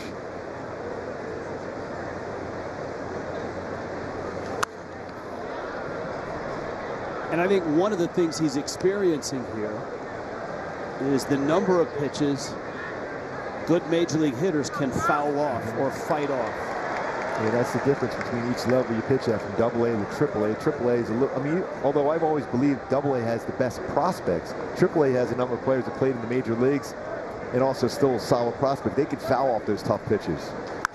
That's 15 foul balls of the 45 pitches he's thrown. But the good thing about what you're seeing from him, it's not bothering him at all. That's huge.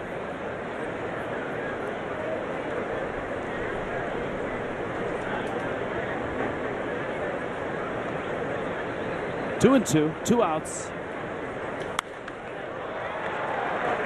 Again, Sun is tough. Upton in, has it. Reid Detmers, 2 scoreless in his Major League debut.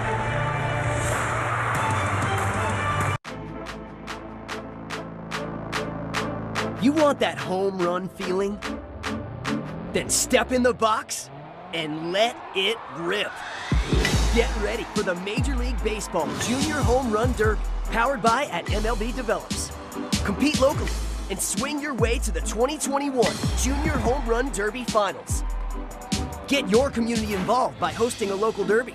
Sign up for free at jrhrd.com.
There he is, Daulton Jeffries with 18 pitches in the first inning, 9 strikes, 4 numbers set California, and 10 to UC Berkeley. Yes, Golden Bear.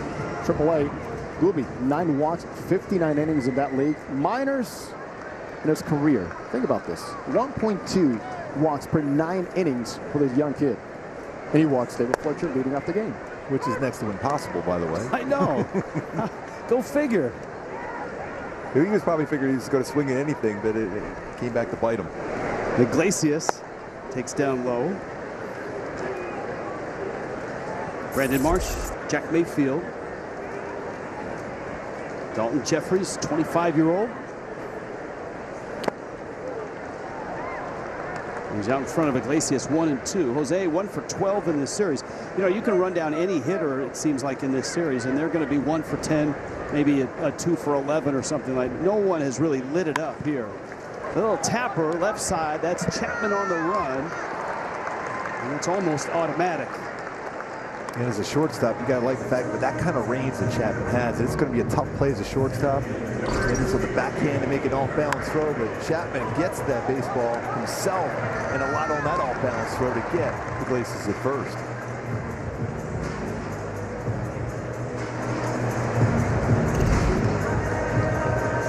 The research is he had to be a pitcher at some point in high school, as hard as he throws. At least come in and close games at El Toro High School. Brandon Marsh now. And Marsh takes outside. Well, then this should be a really good matchup, right? Because Marsh is a young hitter who's arrived in the big leagues and has shown he has a real good knowledge of the strike zone. And Jeffries, in his second major league start and his second major league appearance ever, just doesn't walk many people at all. So if you're Brandon Marsh, you're centered in the lower third. You had a tough time lately of that upper third of the strike zone.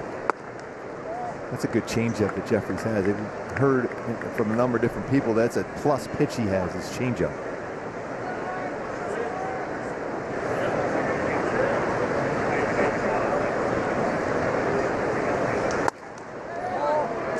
That's, you know, for a young hitter, man, some of the takes he has, they're not missing by much, but it's a confident take, and the umpires, you know, are starting to call that a ball. So he's throwing a sinker, a cutter, and a four-seam fastball in this at-bat. Full count. Real good feel for all 3 varieties of fastballs for the youngster. Max Stassi, opposite field, a 2-run homer, and a good start for the Angels.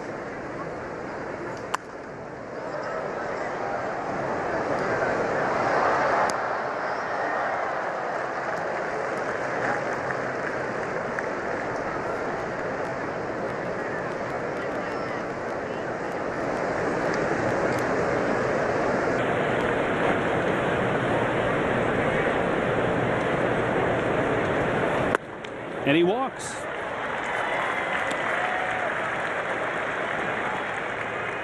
Second walk. And Marsh has a stolen base, has good speed. Here comes Mayfield with Eaton behind him. You know, the ironic thing is that in that at-bat with Marsh, of all the Angels, he's probably seen Jeffries before because they were both in AAA this year. Yep. And Jeffries faced Salt Lake on 3 occasions. In fact, his last start was against Salt Lake before he came up here. That one fouled back up into these seats.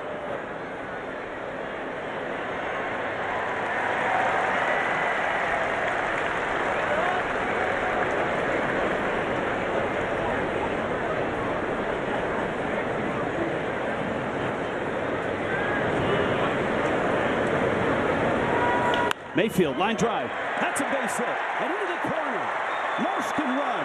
Heading for third. Cannot with the ball. He will send him.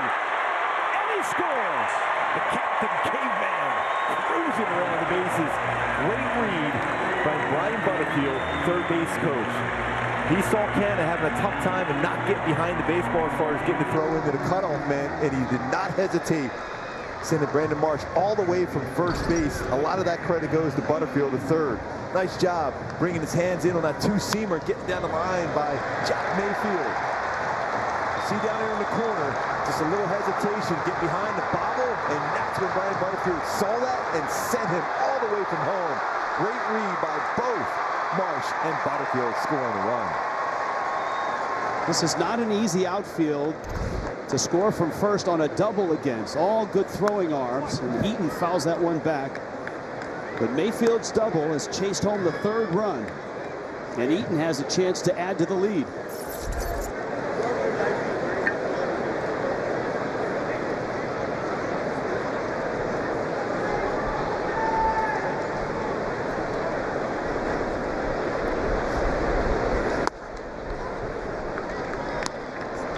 Frustrated on his feel for his changeup. Good take on that one from Eaton.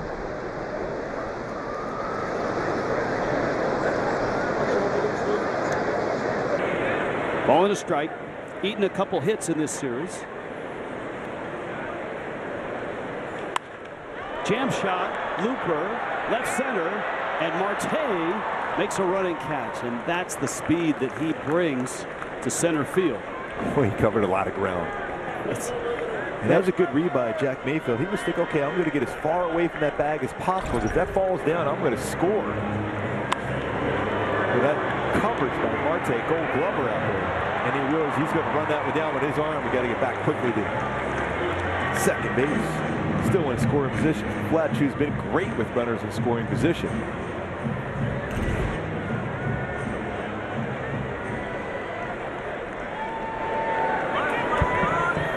Next half inning, Jose Mota has made his way to the Detmers section of the ballpark and will be visiting with family and friends. Fletcher, soft ground ball. Olsen there to get it, steps on the bag. A rare walk, and Mayfield's double, and it's 3-0 Angels.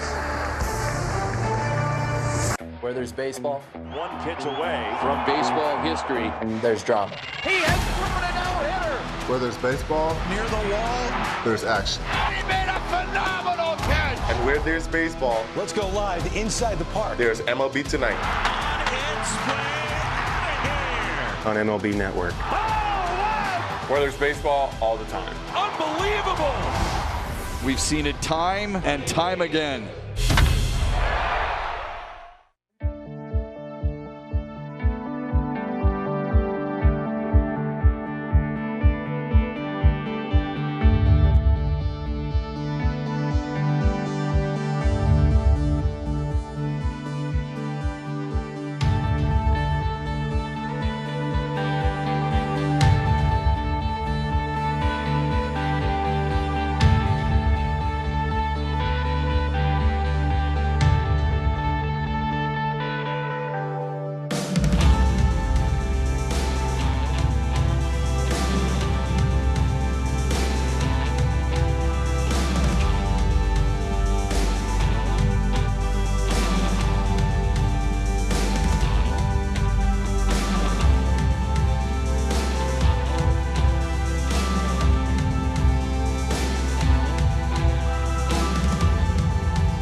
joining the crowd again, but how happily am I to hear the faces. Erica and Chris Detmers, Reid Detmers on the mound making his debut, and I got to go right to Mom.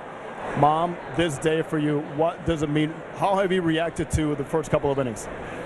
It's very emotional. I've had every emotion in the book. I have cried, I've been excited, I've been nervous, and that's just about everything. Same thing for you, former pitcher Chris Detmers. Yes. Yeah, it's just it's been unbelievable. I mean, he's put in the work. You know, since he was little. You know, all the way through. He's worked hard, and it's just nice to see that make it to this point. So back to you, Mom. Let's go back to the draft day. And did you anticipate this happening in what is perhaps a short period of time? Maybe not in such a short period of time. Everything's happened so fast. I knew that he was good enough, and he didn't have a lot of preparation for it with COVID and everything. So I'm so proud of him because he's worked so hard to get to this point. Tell me about the little kid, the anxious kid, wanted you to take him everywhere for practices, and what was that like for you growing up? He's very headstrong. He's very quiet and a shy kid, but determined. And he's always known what he wants. And he's followed in his dad's footsteps. He used to be at he used to coach basketball. And he would sit on the end of the bench as a 2-year-old and just sit. I didn't have to chase him, anything. He was so focused. And with baseball, he just knew that's what he wanted to do. And with baseball, Dad, you were able to teach him plenty. And the term pitchability applies to him immediately. Tell me the things that you imparted in him early to have him be so polished here right now. Well, I mean, the biggest thing is throw strikes. From day one, I've always preached throw strikes. That's what you have to do. And I mean, he's worked on it. I never let him throw a curveball until he got to high school because I always felt if you can't throw your fastball for a strike or your changeup for a strike, there's no need to throw your fastball. And that's pretty much what we did. I'm going to keep bothering you. He's on the mound with a man at first base. Now, tell me about the rest of the family. Who's here today? So this is Parker, our youngest son, and this is Drew, our middle son, and this is Rachel, his girlfriend. Reaction from both of you when you got the call from him that he got to the big leagues? So he called us a few nights ago at 1 in the morning and said, I don't know the details, but something's going to happen. And he said, you have to keep it a secret. So we kind of just went through the motions, and then on Friday, I think Friday afternoon, he got the actual, I'm going to the big leagues. So it was surreal. I don't even know how I felt. We were at one of his travel baseball games, so I'm trying to make all the arrangements over my phone. How am I going to get there? How are we going to get there? And it's amazing. It's overwhelming, but all of his hard work has paid off. Now, you know very well. You can call this play here, Dan. What's that? Call that play. Call that play. The 2-0 pitch and a foul ball in right field caught by the right fielder. Keep it trying to count. That's not a bad thing. Now, for you, once you heard, you got to keep it quiet. You've been through the business of baseball. The business is sometimes a little complicated, but for you, what was your advice immediately as he took that step and gave you the news? I just told him to be himself. Just go out there, throw strikes. Let the defense work for you, and just be yourself. And you've had success all the way until this point. There's no need to change now. Congratulations to all of you. Thank you. Thank you. Rich, Gooby, they're the story right now. He's on the mound. Terrific job down there, Jose. Yeah, I mean, guys don't get to the big leagues unless they've got a pretty good team at home, and it sounds like he's not only got a pretty good team at home, but more Detmers headed this direction. That's a bunt that is almost captured there by Theis as he made a dive. It's that positivity you can hear from Mom and Dad. That's great to hear.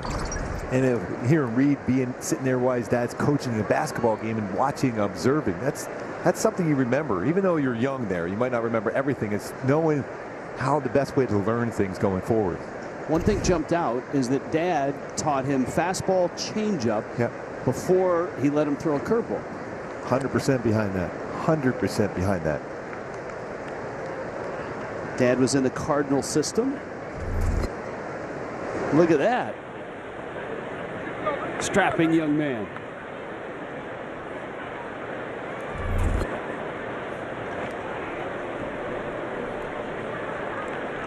Keeping an eye on Elvis Andrus, who's got 9 stolen basemen caught twice.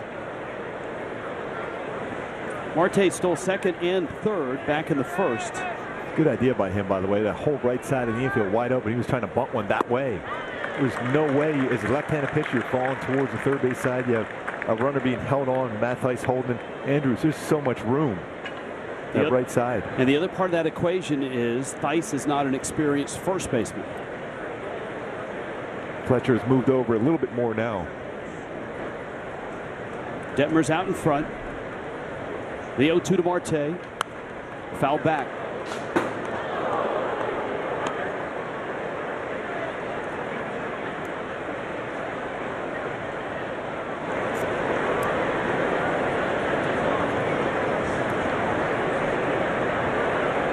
About the only thing of concern right now is the pitch count.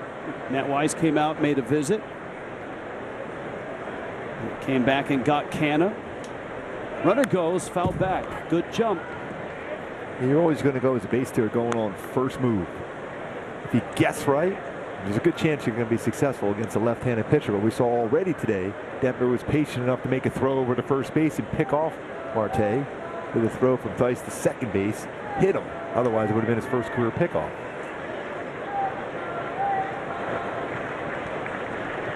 Olson's on deck. Not running. And there's that hole. Marte finds it, shoots it to right. Andrus on his way to third, and Eaton will not make a throw. And Oakland is set up at the corners with only one out. Well, you can see that's what he was trying to do almost the entire at bat. There's so much room on that. He hasn't been much of a home run hitter this year, but he's been a good contact. He needs to stay back on that baseball. That got deep in the strike zone. He hit it right where you would think normally that's a double play ball. Instead, it's first and third.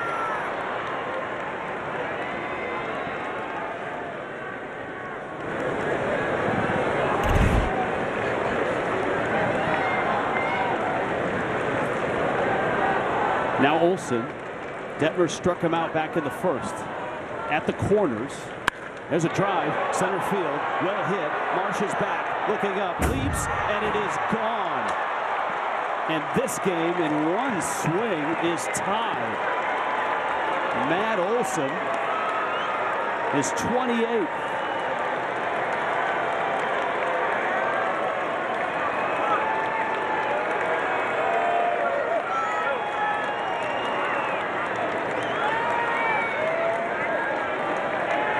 Had it been hit a little higher, Marsh would have had some time to get to the wall. But as it is, he was in a full sprint and arrived as the ball did.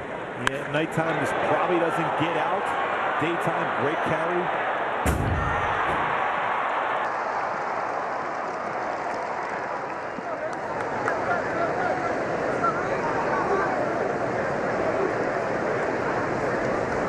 Three ball game. Lowry pulls one foul.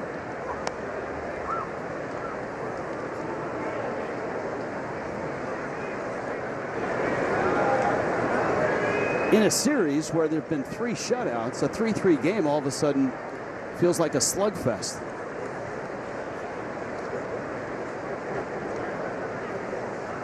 You usually get those games here in a warm afternoon, day game here at the Big A. Well, the pitching has been outstanding so far in the series. Well, you just go back, you make a pitch, you think, okay, maybe Marte's ground ball. But the shift has been successful, taking away hits. Mayfield backing up, sets his feet, and gets Lowry.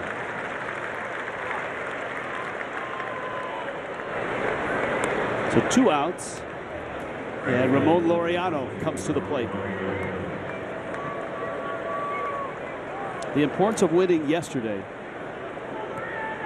for the Angels, if they have any hopes of catching that number 2 wild card spot. Had they lost yesterday, they had a 7-game deficit going into the game. They would have been 8 out today. Instead, they win and they're 6 out, and Oakland, of course, has that number 2 wild card. Joe Matt is hoping for a split and get back to 1 over and 5 back. That's what's on the line for the Angels today as Laureano fouls it back. All these games are always battles with Oakland, so you just got to find a way to be able to get that extra run or 2 in this game and win this one. See Oakland there in that second wild card. The Yankees are starting to play a lot better for new additions.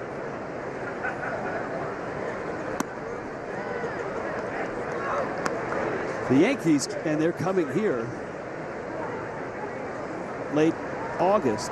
The Yankees could field an offensive line right now with the size, with Gallo joining Stanton and Judge, Rizzo arriving as well.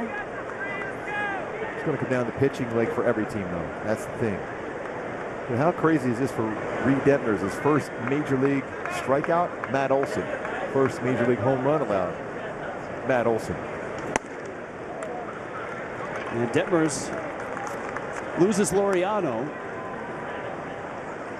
And so for the rookie, his major league debut, remember he pitched around trouble in the first, struck out Olson and Lowry, gave up a hit, then got 3 outs in the second.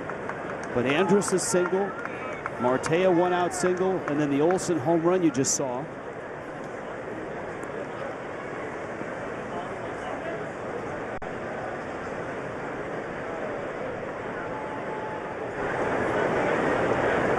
The 20th pitch of this inning. Good decision right now for Max Stassi to go out there and talk to this young pitcher.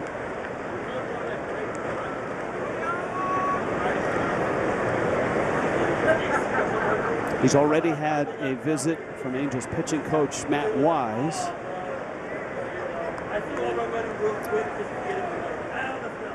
If Max Stassi goes out there, especially for a young pitcher, and I remember those discussions early on too, your first start, is that remember how you got here with your stuff. Just slow it down, relax, and trust me. Trust me with signs I put down, and we'll get through this, and then you're going to be looking up, you'll be in the 6th inning. Wow. Yan Gomes deep and fair. It's gone. And Oakland has hit 2 home runs.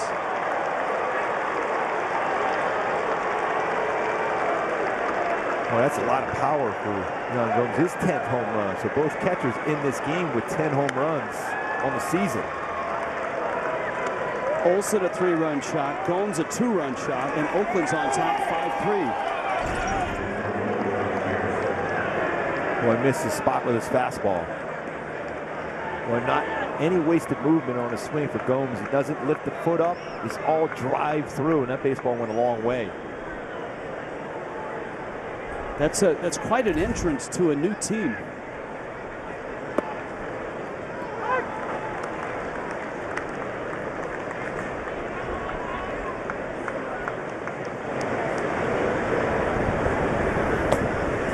Junior Guerra is up. Iglesias on the run, makes the throw. Oakland strikes back.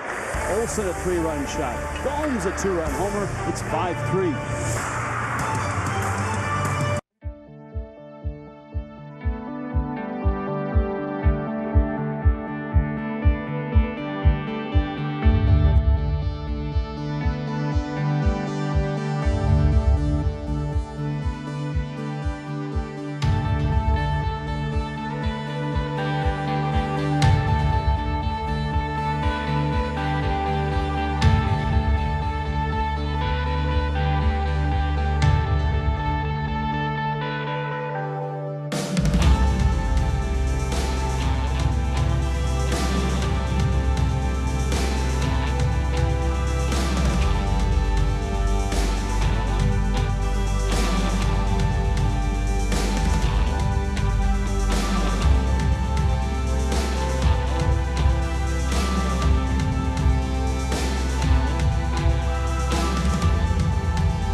Well, this game took a quick right turn on the Angels. Oakland put 5 on the board.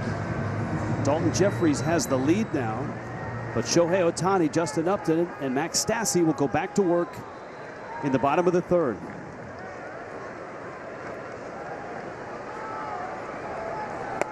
Ohtani swings and misses. Fly ball out to left, his first at bat. Both runs came on the Stassi home run to right center in that first inning. And the Angels added an RBI double by Jack Mayfield for a run in the 2nd. That slugging percentage, outstanding for Shohei. Just wonder if that at bat where he hit the ball left field will get him locked in, and think of that drive into center, turn on pitches inside, but when the pitches have been away, we've seen a lot of them late, especially fastballs away. See if he can drive it to left center. Drives that one to right center field. Marte makes the catch, running at the warning track.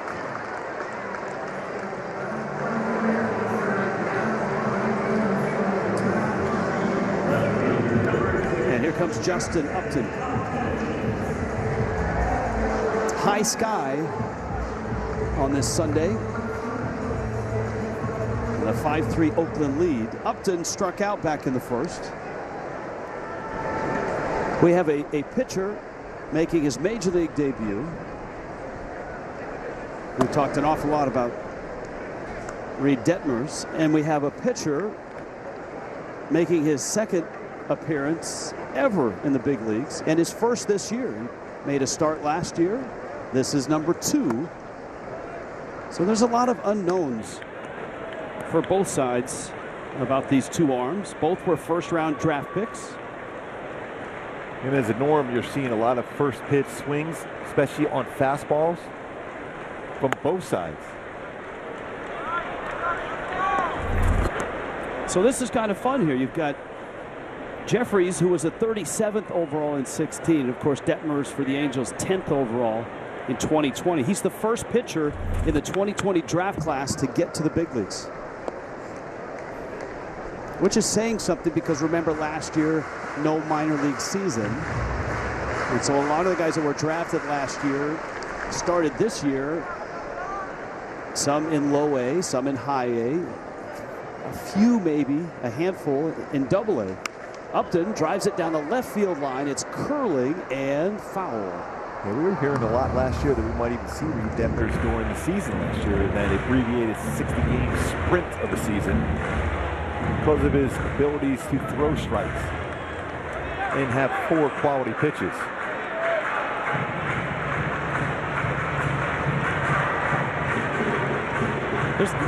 This one feels like it's going to be a long and winding road today, because the ball's jumping and you've got 2 guys on the mound who are young and obviously inexperienced.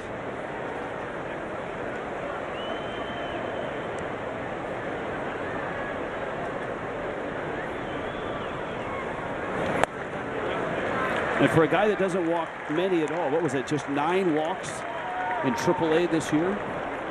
He's walked 3. And it goes back to what we talked about for Reid Detmers, where there was a lot of foul balls by Oakland hitters against him. It's a little different between the minor leagues and the major leagues. Same thing, it's strike zone and awareness in strike zone between the major leagues and the minor leagues. So we're seeing some more patience at the major league level against Jeffries, and 3 walks already here in the 3rd inning. And 2 of those came in to score. 1 on the Stassi 2-run homer. And he swings and misses there. 10 home runs. He has been one of the top slugging catchers this past month, July, now that we're in August. And obviously it doesn't look like he's slowing down anytime soon. Pretty crazy so far in this game. Both catchers with home runs, both with number 10 on the season as far as home runs. It's weird stuff.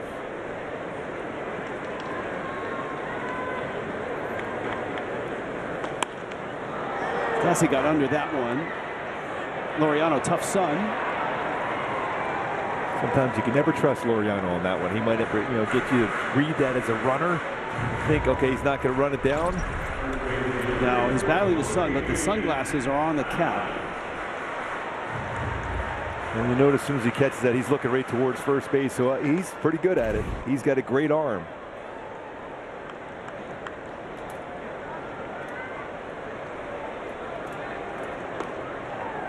Dice now lined to first.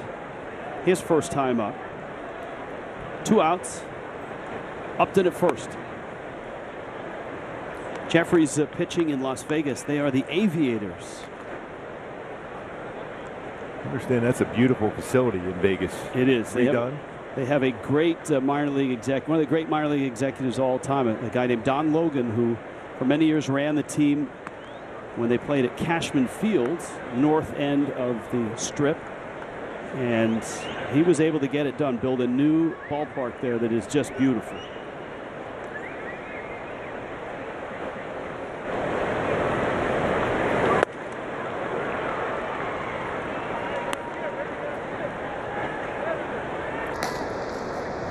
So we've got 2 Guerras up.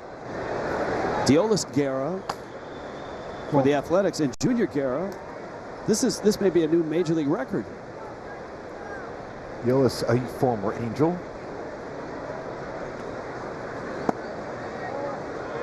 2-1. Yeah, you just feel the bullpens are going to be needed today. There's some pitches thrown. Baseball is carrying today. The offenses have been quiet the first 3 games. Total, what, 7 runs scored in 3 games.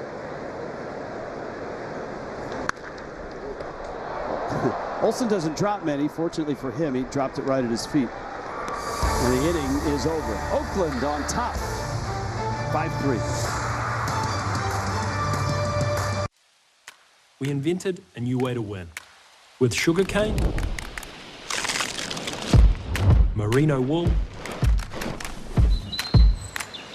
and eucalyptus trees. Natural materials that give our shoes the strength and the speed to compete. Because when nature wins, we all win. Introducing the Dasher by Allbirds. Run hard, tread light. Nerds! Have new money goals this year? NerdWallet can help make them happen. Like getting auto insurance to match your new 0-mile commute? We have tools for that. Want to refinance your mortgage and put those savings into the college fund? We have tips for that too. Or get a low-interest credit card for your long-awaited honeymoon? We can help you find the one. Credit card, that is. Discover and compare the smartest credit cards, mortgage lenders, and more on NerdWallet. For all your money questions, turn to the nerds.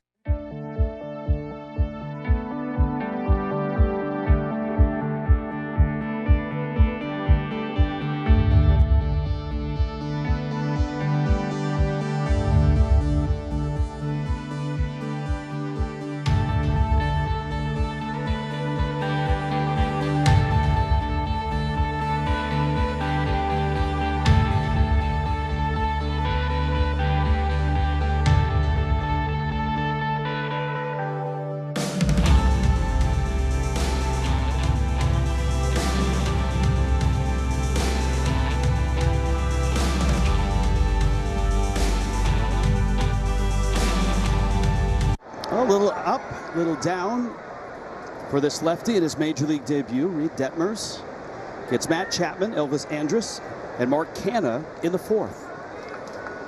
The 5 runs came in a hurry, a pair of home runs. Olson's 3-run shot, Gomes a 2-run homer, and Chapman rolls one to the left side. Iglesias fires it to first in time. Reid Detmers spent most of his time, all but one start, as a Rocket City trash panda. Rocket City is somewhat of a new AA franchise. It's in Alabama. It's in the Huntsville metro area. And of course, Huntsville is a space city with the industry, a space and rocket center there. So Rocket City is for Huntsville. And trash pandas, I had to do a little research because I'm thinking, what's a trash panda? It is a raccoon. It's slang for raccoon. And it's a salute to the ingenuity of raccoons. Because they kind of look like panda bears. Yes. And they have a great logo. They became a franchise last year, didn't play a game, And I think they sold over $2 million worth of merchandise with that new mascot, the trash panda. Yeah, I usually see, I'm serious when I'm telling you this, I usually see a raccoon or two almost every night by my house.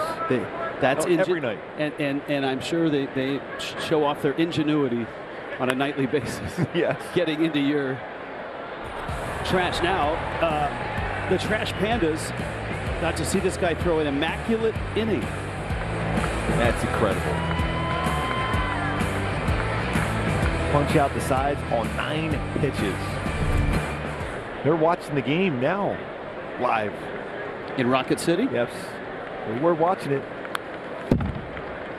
There's some great minor league names, and I love what they've done with that. The hats are really cool. Go online. I'm sure you can find a Trash Panda hat or t-shirt.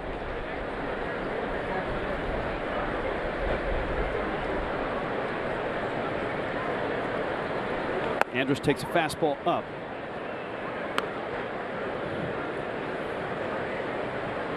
Top of the order, Mark Canha is next.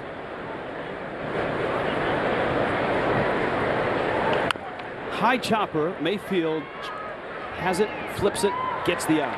This is an important inning for Reid Detmers. This is one you can build on. He had a tough 3rd inning. We know how good he is as far as a competitor. We also know how he could slow the game down, but it's an opportunity to bounce back after a tough inning. And this is sometimes just where you build your confidence going forward. And I like Joe Maddon giving him a chance to go back out there. A lot of times you give up 5 runs like that, you go to the bullpen, but it's a chance for him to build some confidence, build it on some success. If he can somehow get a 1-2-3 inning, he might even have a chance to go back there in the 5th inning.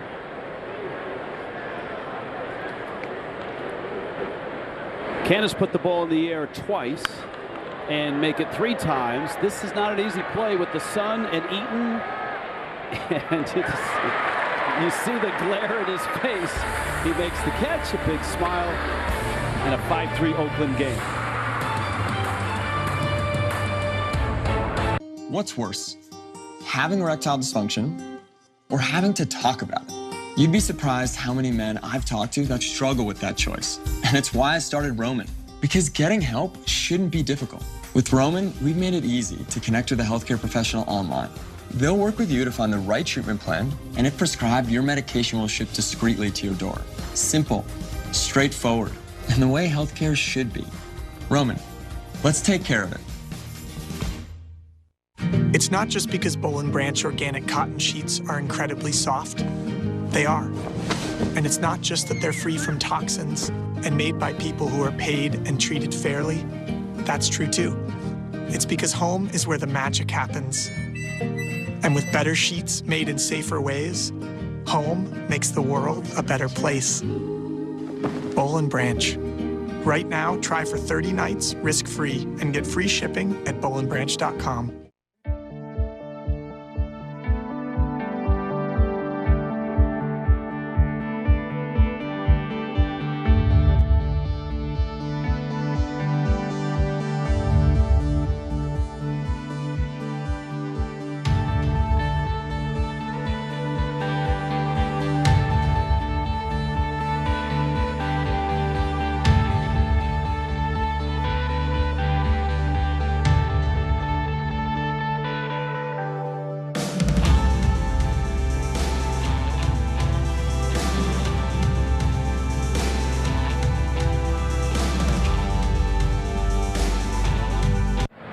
You can enjoy Angels baseball from the comfort of a suite. Entertain guests with an all-inclusive package. 888-796-HALO or visit angels.com/suites. Here's Jose Iglesias. Brandon Marsh, Jack Mayfield to follow in the 4th against Daulton Jeffries, making his 2nd Major League start. That is a high pop. Remember, Andrus dropped one in that area earlier this year, and Canha almost lost that one. Oakland, it seems to have had more problems with the sun here than the Angels, which as a home field you would expect that. But Oakland can get pretty darn sunny as well and be a nightmare on day games. Yeah, that high sky, we've seen that over the years against the Oakland A's up there in Oakland. Marsh had a really good at bat in the second. He walked.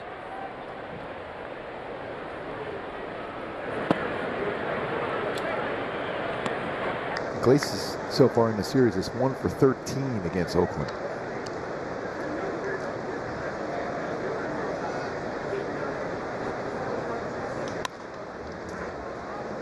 That's one of the things that's somewhat left unsaid in Anthony Rendon's absence, and now Jared Walsh's absence, is it's tough to get days off for Iglesias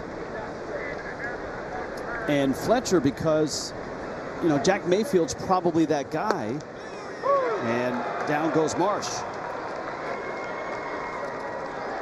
Because Iglesias has been swinging the bat so well, but he's so important, not only the defense, but the offense. He put up in that run-producing positions in the lineup. Usually, beginning part of the year, you saw him 7th and 8th, but now moved up.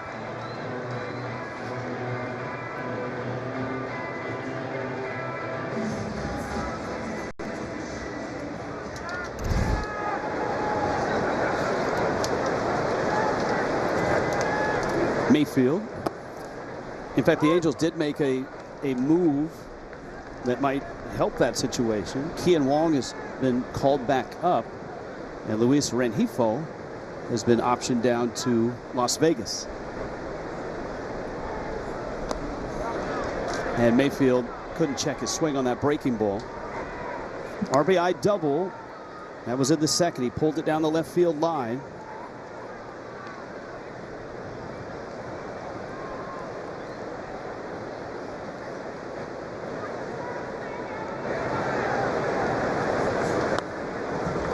Stays alive, 0-2.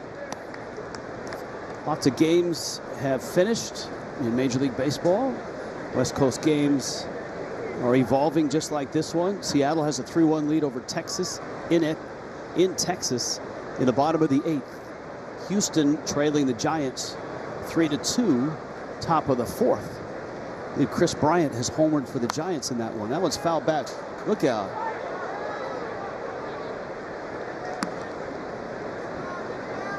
Nice job by Rob getting out of the way. Camera made the play on it, though. Rob has good lateral movement and great focus.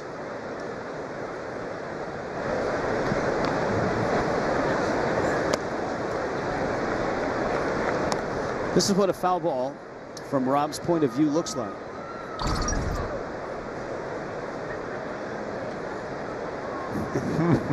Now that didn't hit him, it hit the top of the camera. Boy, Mayfield swinging at a pitch that was a couple feet out of the strike zone. 1, 2, 3 in the 4th. Mike Trout. People know he's one of the greatest players this game's ever seen. Meet Mike Trout. Can run. He's watching MLB Network. He's one of the nicest people you're ever going to meet. Because that's what baseball fans do. And he's also got tremendous show hair with his hat off. Where there's baseball, one pitch away from baseball history, there's drama. He has thrown a no-hitter. Where there's baseball, near the wall, there's action. He made a phenomenal catch. And where there's baseball, let's go live inside the park. There's MLB Tonight. On MLB Network. Where there's baseball, all the time. Unbelievable!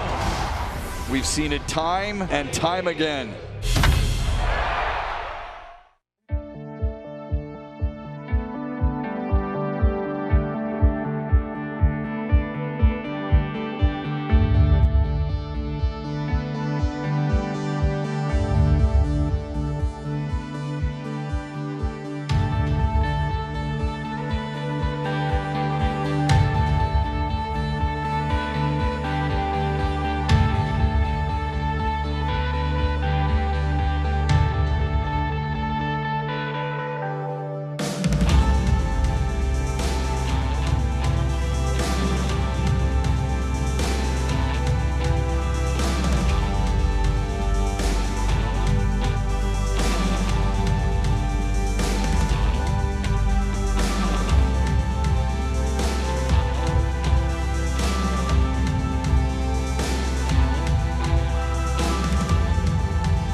incented by Frontier. And the arm slide on all three of his pitches. Fastball at 93 from Reid Detmers. Spike slider going at 88 miles an hour. You can see all the same exact arm slide and curveball at 74 going forward for Detmers. That's a good quality to have all three of your pitches working in the same exact arm slot. You'll make sure you get chases out of the zone on a more consistent basis. Marte, Mayfield. Detmers starting to settle in. He's retired 5 straight. Well, let's check in on the Trash Pandas, shall we?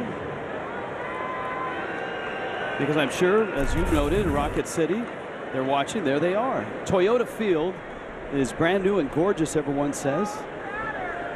How cool is that to see your teammate pitching in the show right now for them? Very cool. It's great to see that because you know what? Every one of them at that point is saying, I want to be there next. Olsen gets hit. All right, so you've got your first Major League strikeout. You've given up your first Major League home run, and you've hit your first Major League batter, all the same batter. So when you open the page to Reid Detmers' debut, and that was a breaking ball, and all the first, it's just to have Matt Olson's name in there. Well, if you're going to do that, you can say he was an all-star this year. And an excellent, excellent player. Gold Glove winner at first base. And one of the best lefties against lefty pitching in the big leagues. Lowry now. You mentioned the visit from Stassi last inning, or actually it was 2 innings ago, when the A's scored 5, and how you really, in your Major League debut, lean on your catcher.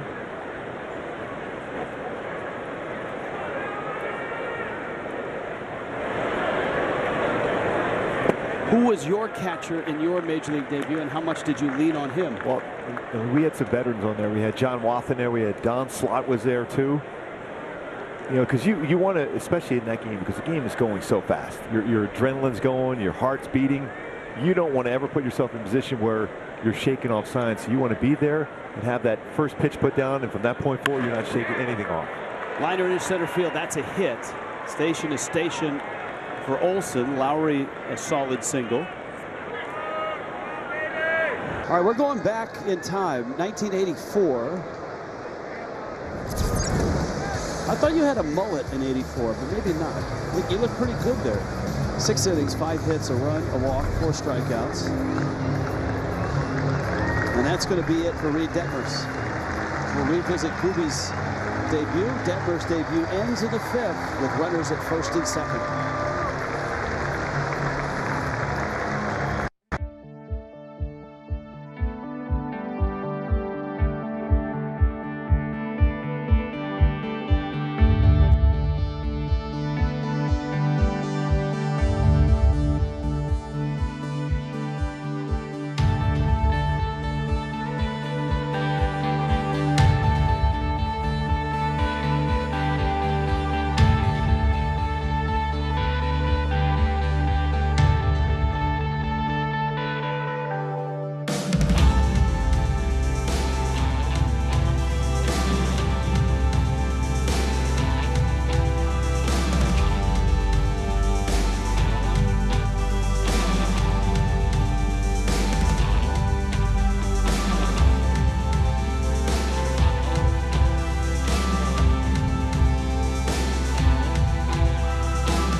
Certainly was rocked in the 3rd inning, recovered from that, and now exits after 82 pitches, 4 1/3, the 5 runs. All of them came on the 2 home runs in the 3rd.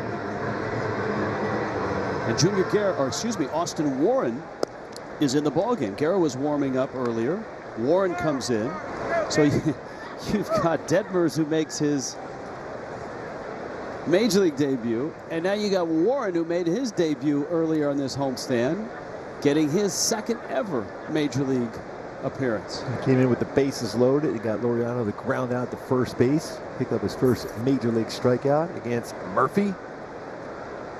Comes in now with some traffic on the bases again, which certainly didn't bother him in that debut. Laureano, single and a walk. Nice job by Stassi on that one. Jose visited with the Detmers family today. He had just a great interview as well with Austin Warren's family on the night he made his Major League debut.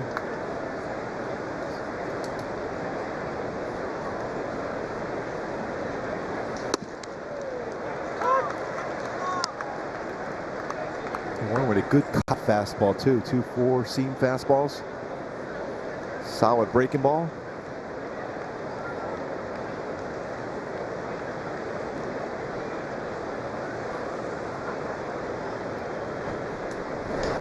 Chopper to third. Mayfield goes to third, throws across, and not in time.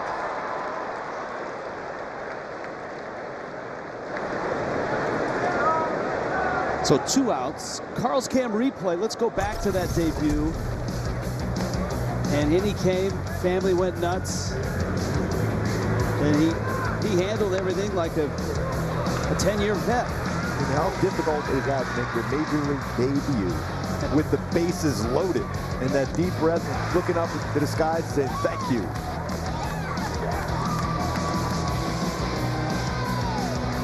And Joe Madden remarked that he was just ultra impressed with them.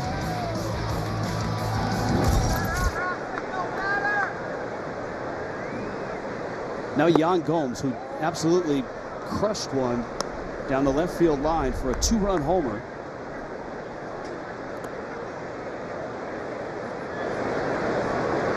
Lowry, the runner at second. Laureano, the runner at first. See if Austin Warren can get through this inning. I'm taking that ground ball to Jack Mayfield. That's a better shot at going 5-4-3 double play. It's going to be an off-balance throw going to third. It was hit hard enough. He fielded that quickly. Quick transfer to second, and Fletch at the bag. You might have a shot. Although Laureano runs incredibly well. That was your best shot at a double play. Gomes hits it hard and down the line. Charging is Eaton, rounding third, and coming home is Lowry, and he's going to score, and Oakland has their 6th run. And Laureano quickly got to third. That one got between Theis and the line, and it's 6-3.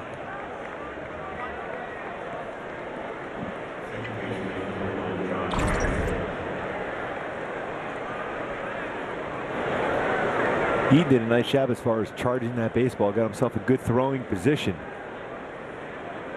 A lot of times, as a left-handed throwing right fielder, that baseball is going to tail towards the first baseline and away from the plate. Yan Gomes has driven in 3 of the 6 runs. Harrison now is lined out, bounced out, and he takes a strike. Both Harrison and Gomes add 21 years of Major League experience to this Oakland roster. Harrison, 2 times an All-Star in Pittsburgh.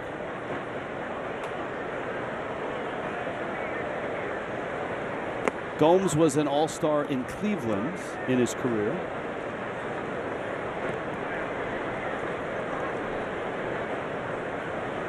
Harrison went to the University of Cincinnati. Also home to another Oakland player, the Greek god of walks. Not an Oakland player, but a player that Oakland coveted in the Moneyball era, Kevin Youkilis.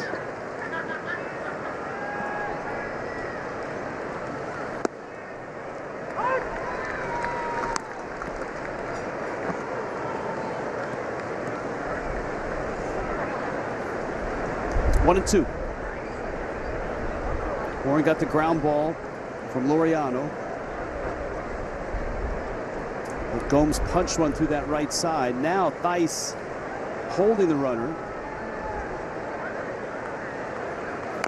Tapper, and it's caught fair territory. And Stassi tags him out. Harrison didn't like it. Nice heads up by Stassi to get out in front and grab the ball and get the out. Discussion going on at home plate. But Oakland adds another. 6-3.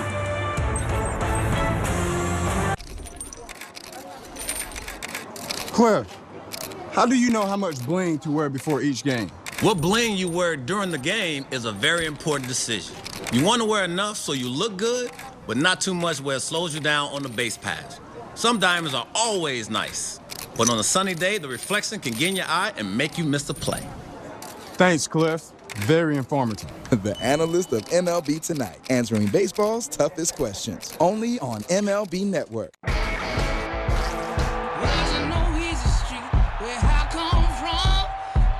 Liner, and it falls in. And that's a strikeout. To the warning track, it's out of here. He struck him out swinging, and he lines one.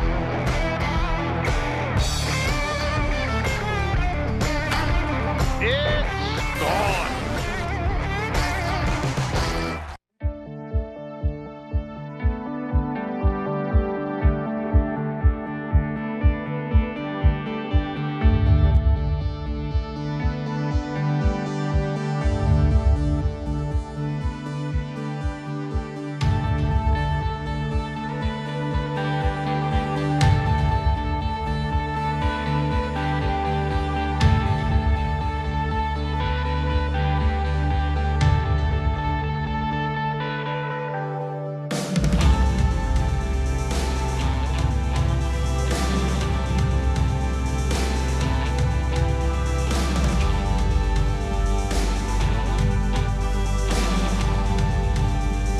David Fletcher, Mike Gallego chatting at the dugout rail. Fletcher is due up second in this inning against Daulton Jeffries. Now let's do some StatCast. These are all the hits for Fletcher in the month of July, most in Major League Baseball. And they didn't all come in this ballpark, but we're going to show them as if they did. And it's a great spray chart. Yeah, a couple up the middle, but a couple home runs pulled. That was up in Seattle. A couple home runs, but he uses the entire field so well. He's a nightmare for a pitcher to throw to because he'll hit breaking balls, he'll hit fastballs, hit fastballs down, fastballs up. That look powered by Google Cloud. Eaton flied out back in the second. Jeffries out there for his fifth inning. I love our StatCast 3Ds powered by Google Cloud. Stuff we're able to run in games, whether it's on the mound, in the field, at the plate. It's great stuff. I'm still spooked by the march of the ghost changeups on the Sandoval. Remember that? All the changeups floating towards the plate at the same time. Yeah, Matt Weiss had a conversation with us today about how good that changeup is for Sandoval. And how a number of his starters in this rotation now, young starters, all with plus changeups. Well, that's a really, I mean, when you look at the Angels rotation, there's youth there. And obviously Detmers getting the start here at age 22. But outside of him, Barria's 25, Ohtani's 27, Sandoval's 24, Suarez is 23. And the combined July numbers of the Angels rotation, 2.79 ERA and a whip below 1. So that's a great sign. And obviously the organization has made a decided commitment to pitching. The last 25 players they've acquired, 20 in the draft, 5 in the trading deadline deals, all pitchers. Eaton in center field, that's a base hit. Good start here now, the top of the order coming up. And even going back to Reid Detmers' start today, there was a lot of positives in there. You're going to look at the line score, you're going to see the 6 earned runs allowed. A couple home runs, but stuff-wise, it's there. It's just refinement of that. And it's tough, that first start out. I go back to, you mentioned that my first start, the adrenaline is amazing how it goes through your body, how it's tough to really gauge how good you're going to be at the major league level at that first time around, because you're going to be much better that second time and third time and fourth time. as you get acclimated to the major league mounds and knowing exactly what the hitters are going to try to do against you. Fletcher has walked and bounced out, takes a strike. Key player profile on David Fletcher. And this is an example that, you know what, sometimes exit velocity just isn't the be-all, end-all. You can still be Fletcher spraying line drives everywhere, and the exit velocity doesn't mean a thing. Adam Frazier, good hitter, second on that list. Hey, Merrifield's really, really good, too. That's why a number of teams were coveting him the trade deadline. Fletcher going the other way. Harrison gets an out just in time to get Eaton.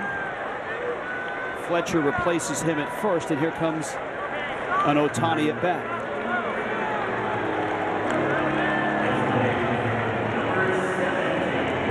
Just waiting for Shohei. Just missed a couple swings today. You're waiting for that good, solid barrel contact and see how far that baseball can go. And the swings today produced a fly ball to left and a line shot that Marte ran down right at the start of the warning track, just to the right of dead center.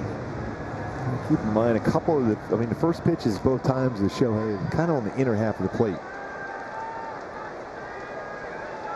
See if he goes that same pattern as he tried to go something away. You've made the observation in this homestand that Ohtani has been pulling the ball more than he has, and really hasn't seen much to center or to left. So, you know, you immediately would think, well, then the outfield's going to move him a bit to pull side. Oakland, no way. Oakland has been really shifted towards left center for all 4 games against him. Even Oriano's in right center, well away from the line and right. I guess if there's any team that knows him well, it would be Oakland.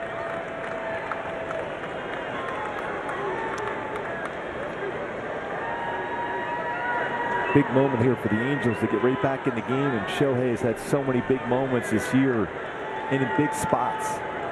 It's a huge spot. This is game number 15 between these two teams already this year.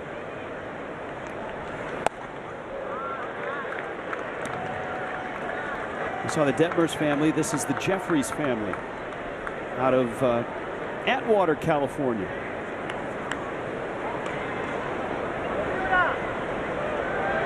He went on to pitch at Cal. By the way, my mom went to my opening game in Kansas City and never went to another game. She was too nervous. All she would do was go to church and light candles. That was it. That was it? That was the only game she saw you pitch? She was too nervous.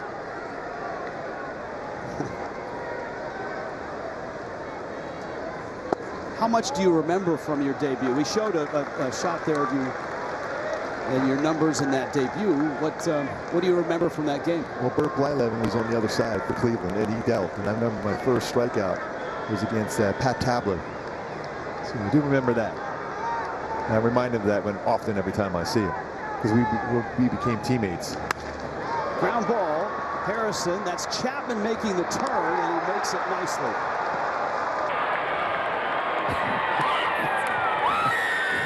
Something tells me she'll be coming back to watch him start again.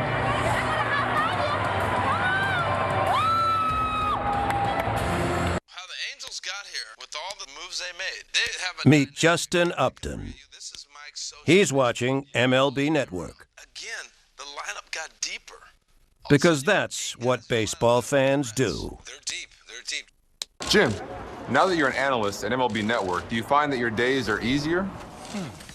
Hey, Jim, here's the research packet for tonight's show. I'll see you on the set in 5. Maybe a little easier. The analyst of MLB Tonight on MLB Network. Where there's baseball, One pitch away from baseball history, there's drama. He has thrown a no-hitter. Where there's baseball, Near the wall. there's action. And he made a phenomenal catch. And where there's baseball, Let's go live inside the park. there's MLB Tonight on MLB Network. Where there's baseball, all the time. Unbelievable. We've seen it time and time again.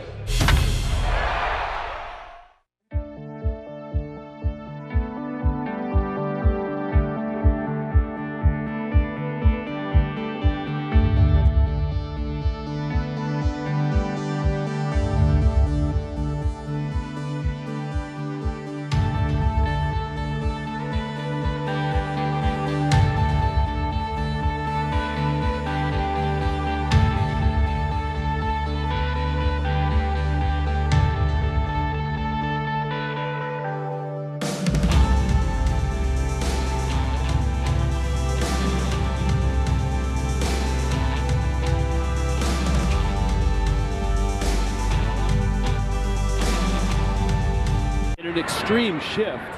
Double plays are no longer just routine. You've got guys in different spots, and that's what happened here. A quick turn to Matt Chapman, covering bag at second. A lot on that throw. Harrison, 4-5-3 double play. This is the 5th double play that Shohei Ohtani has rolled into this year, and that's covering 355 at bats. That's how difficult it is to turn a double play with Shohei Ohtani running down the line. That's how well that was played. I have no doubt that Matt Chapman can play all 4 infield positions at a Gold Glove level. So, I mean, you could put him anywhere in a shift, and it'll turn out well for you if you're his manager. Austin Warren venturing into the 6th. Reid Detmers 4 1/3, 6 hits, 5 runs, 2 walks, 2 strikeouts, 82 pitches. That's a nice pitch. So Chapman's a tough time with fastballs. The pitch before 93 above the strike zone by Warren came back with a fastball, painted this one. Call 3rd strike.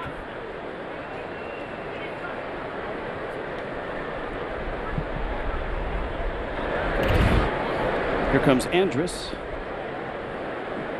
Tomorrow in Texas, 4-game series starts. It'll be an interesting one because Texas has struggled this year. They're 37-67 going into today. And they traded both their all-stars, right? Joey Gallo and Kyle Gibson. And they came back and won today against Seattle. Seattle had a lead on that one. Good news for the Angels on that front. Seattle losing.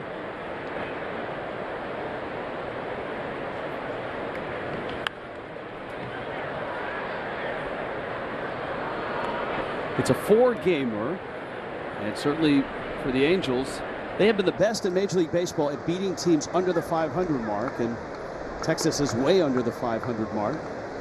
And then that road trip comes back west, and it's Dodgers up at Dodger Stadium for a 3-game weekend series. And the Dodgers obviously are not below the 500 mark. Looks like Mookie Betts now is back for the Dodgers playing today, so they're getting close to being healthy. Corey Seager back playing shortstop. And Trey Turner, I think, is going to be there before too long for the Dodgers. Joe Madden today, when asked about Mike Trout and Anthony Rendon, still did not have any definitive time frame.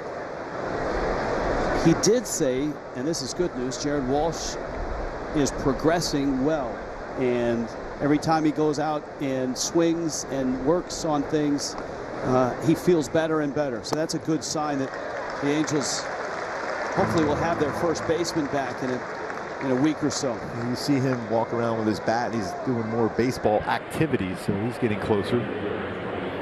Joe was also pretty fired up that the 2nd season of Ted Lasso has started. He likes that. That's right in his strike zone.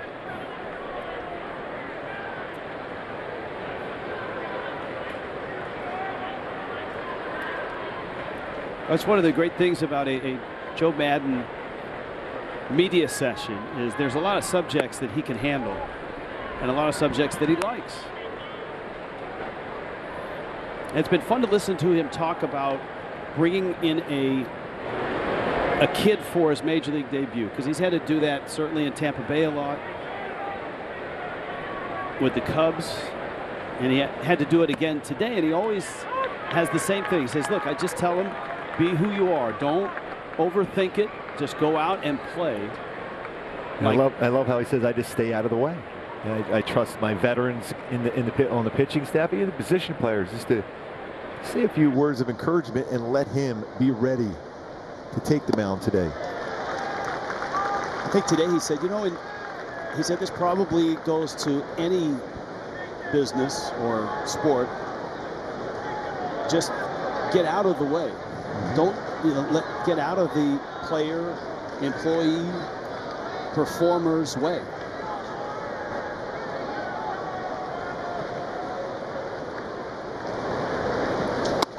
Ooh. Man. That's in the strike zone, upper part of the strike zone. Great pitch.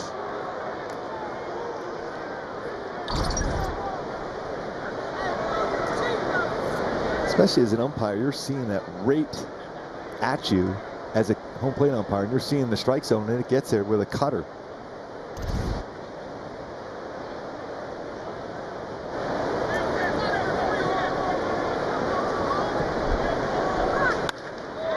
And that one smoked right back up the middle by Canna. And it's almost automatic after a pitch where you thought you got through the inning, and the batter comes through, gets some new life, and lines a single.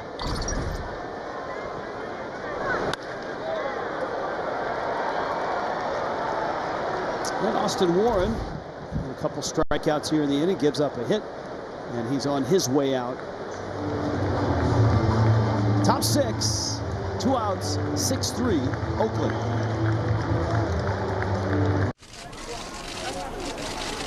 Hey Harold, how do you prepare for a big show? Well, I just try to stay positive. Take it one show at a time and treat it just like any other show. How do you feel about the other analysts you work with? It's a great group of guys. We're all on the same page. I'm just happy to be here. What's your prediction for the season? We'll see what happens. It all comes down to execution in the studio. The pro player answers. He's still got it. The analyst of MLB Tonight, answering baseball's toughest questions on MLB Network. How the Angels got here with all the moves they made. They have Meet Justin Upton. He's watching MLB Network. Again, the lineup got deeper. Because that's what baseball fans do. They're deep. They're deep.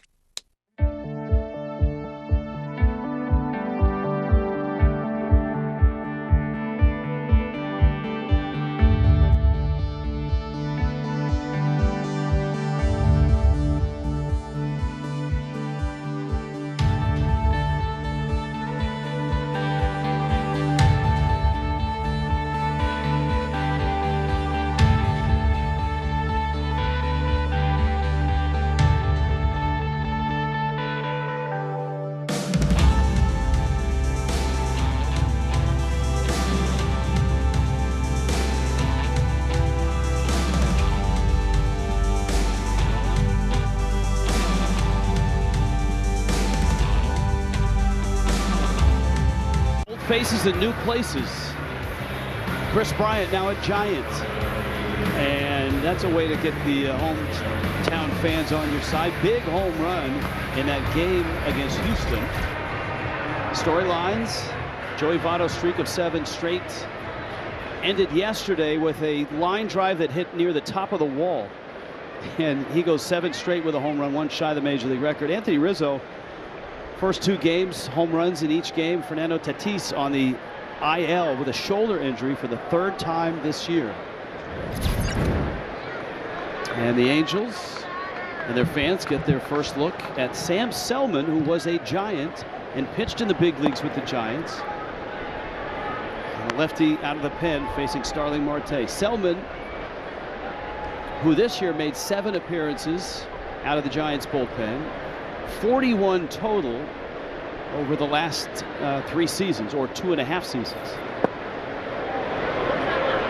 He's out of Vanderbilt, so the pedigree is good. That's a great place to be a pitcher. They really develop outstanding major league arms. 6'2", 198 pounds, 30-year-old out of Austin, Texas.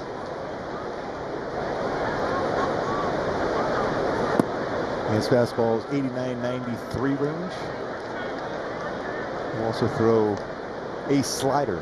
So 4-seam fastball, sinker, slider.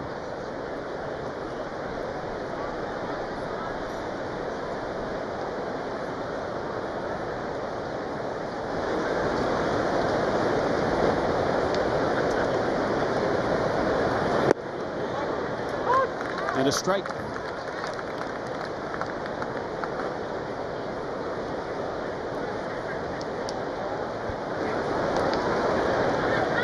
Giants AAA team is in Sacramento. His ERA right around 4, a couple starts and 15 relief appearances. That drops in for a strike. He came along with Ivan Armstrong, a really live arm out of the bullpen, who was in single A for the Giants, and Jose Marte, Also a live arm. It was in Double-A, a 25-year-old right-hander. And that was in the Tony Watson deal. Line to right. Eaton approaches on a hop. Canna going to third. Eaton's throw is a strong one. But Canna is in there. Throw was just offline. And Marte has a base hit. The second of the ball game. He's done a nice job as far as going the other way with pitches. You pitch him away, he hits it away. Nice job by Eaton charging this baseball. Got a lot on the throw, but just a little bit away from the bag.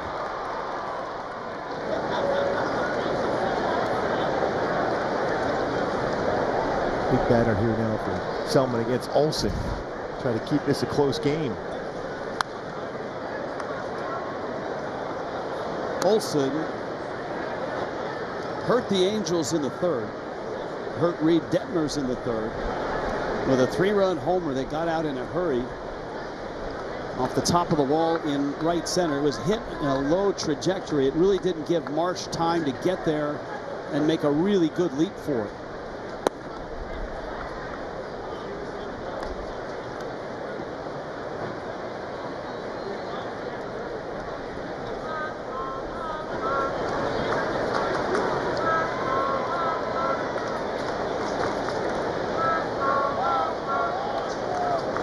Runner goes, big jump, pitches out, throw down to second, and that's a heck of a play by Iglesias just to make sure that didn't end up in center field.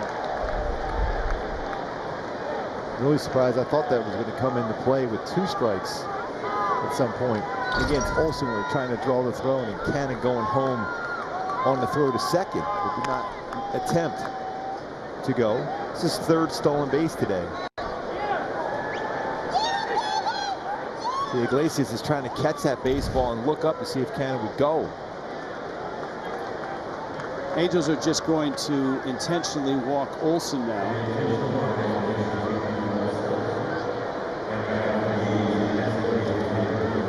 And here's the switch hitting Lowry. And the bags are loaded. Oakland has an opportunity to crack it open. The Angels need Selman and the defense behind him to get out of this.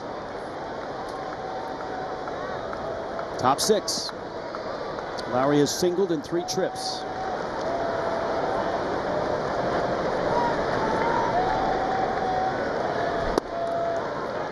First pitch fastball, strike. Reid Detmers, Major League debut. Austin Warren in relief, 2nd game ever. And Selman, who's pitched to the big leagues, making his Angels debut.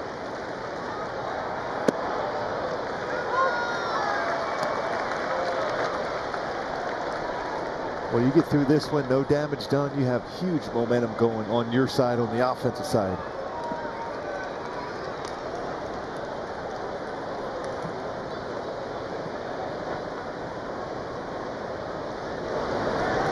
Oh-2 is up.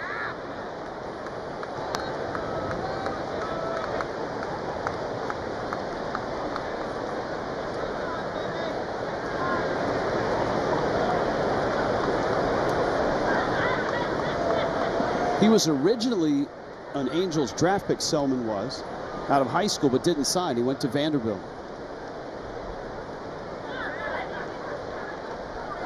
Kansas City drafted him in 2012. 2nd round pick.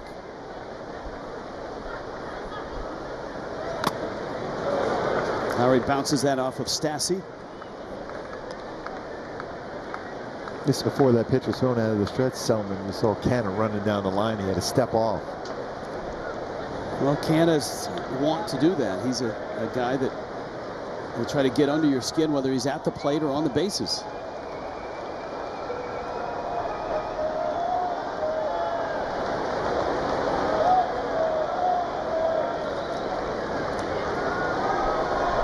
One-two, hit hard, left field, sinking, Upton, no. On a hop, runner coming home, and 2 runs will score. And the A's have added on. Boy, in an inning where you thought maybe you have a 1-2-3 inning, a borderline pitch It could have been called a strike against Ken, and you look up, they've capitalized, now scored 2, and they're still hitting.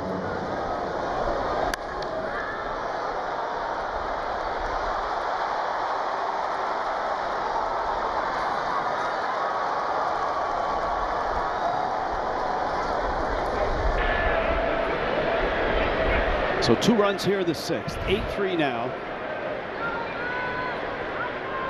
And it's Laureano. And Stassi's on his way out to the mound.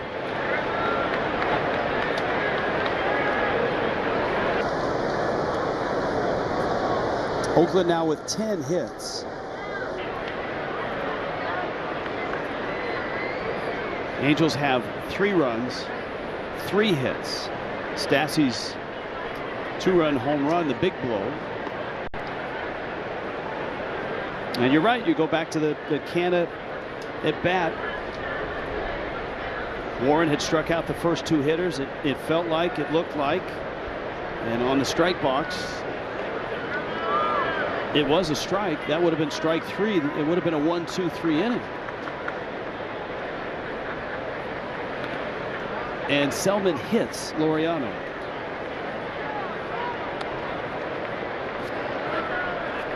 That doesn't give you an excuse for the inning to dissolve on you, which it feels like it's doing right now.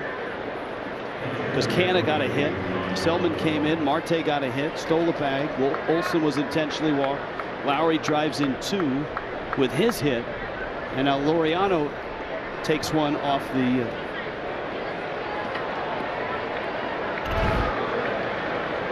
and he's at first. Lowry's at second. This is Gomes. He's made his presence known with a 2-run homer and an RBI single.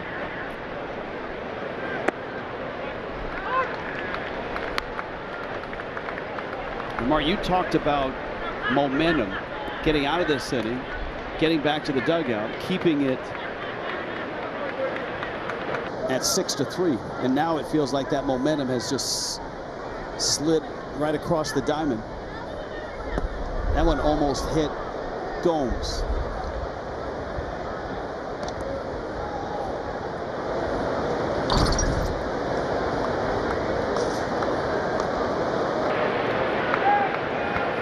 Yeah, it was just missing his jersey coming inside.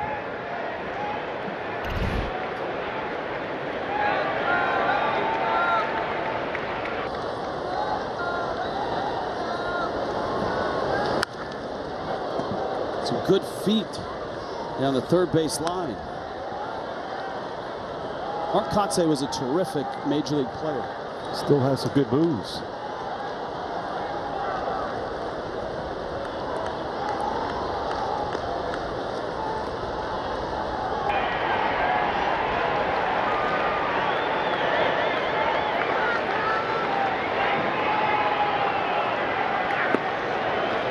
That one missed down low.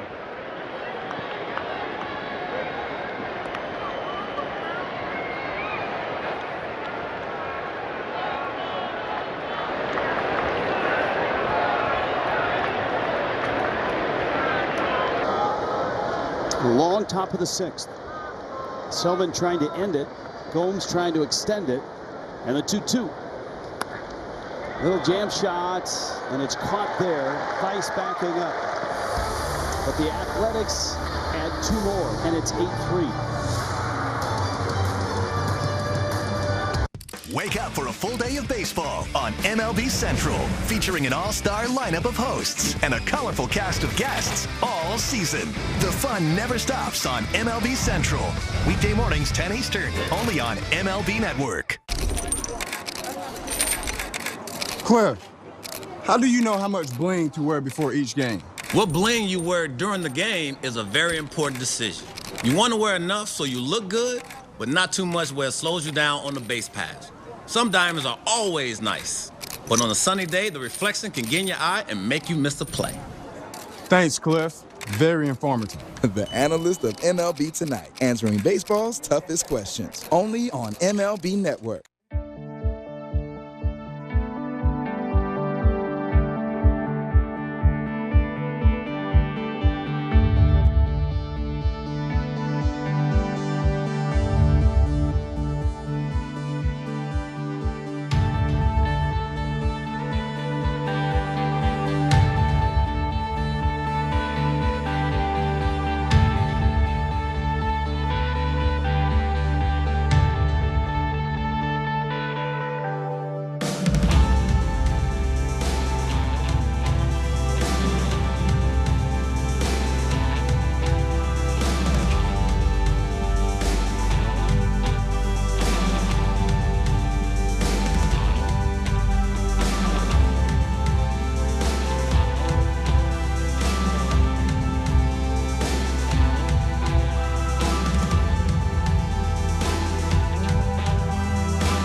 Angels baseball on Bally Sports is brought to you by Hyundai. See your Southern California Hyundai dealer today, because the longer you look at a new Hyundai, the more there is to like. By Jack in the Box, our $6.99 triple bacon cheesy Jack combo is here, only at Jack in the Box. By your Southern California Cadillac dealers, and by Heffernan Insurance. Let's go down to Jose Mota. Jose? Talk about Starling Marte, that acquisition by the Athletics. Very athletic player, 3 stolen bases today. Think about the last inning, 1st and 3rd, right? So Bob Melvin has him as he singles here the other way. Just great use of those hands. And a guy that can do so much for you. Here's a great play right here. Gillespie defends well, but if they leave him at first base, you got a lefty-lefty matchup in his career. Salmon against Olsen 0 for 1, right? Olsen handles lefties quite well, but the matchup Melvin wanted, he got, which was to turn around Lowry, hit from the right side, and he came through. Yeah, that's the game within the game. And it turned out well, Jose, for the Athletics. And believe it or not, the Athletics came in with more stolen bases than the Angels coming into today. Yeah, they've, well, I mean, they added a bunch of stolen bases at number 2 in the major leagues when they acquired Marte. Here's Upton. And a familiar form on the mound, Yusmeiro Petit. This is right up his alley. And that is come in and get 6 or 9 outs. Sort of a pseudo starter. When you need a bridge to the back of your bullpen, call Yusmeiro Petit. Still feel comfortable with this at bat for Upton against Petit because he throws a lot of all-speed pitches. Even his fastball is not overpowering, so you would think Upton has a chance to drive the ball against him. Stassi and Theis to follow. This game opened with a 3-0 Angels lead. They got 2 in the first on the Stassi homer. Mayfield's double made it 3-0. All of that erased with 5 runs on 2 homers in the 3rd by Oakland. And Upton swings and misses. Petit gets a strikeout.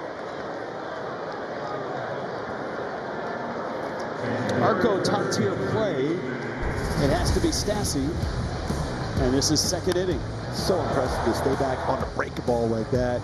Even though you've opened up the front hips and foot's down, you kept your hands back. And how strong he is, short through the baseball and hit that out right center. 10th of the season, career high for Max Stassi. You know, if you watch those 2 looks there, the first look from center field and then the side swing, I'm not sure you would definitively say, oh, that's going to be a home run, because the ball just jumps off his bat and the swing is easy. Short through the baseball, super strong.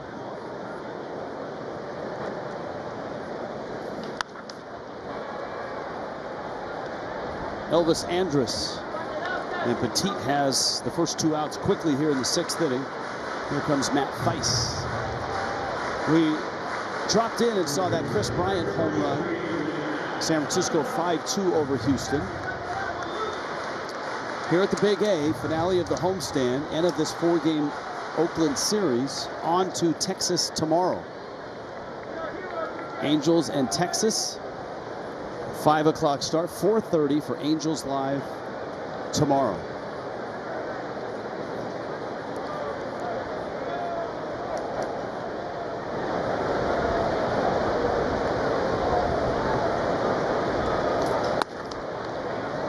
Theis takes away.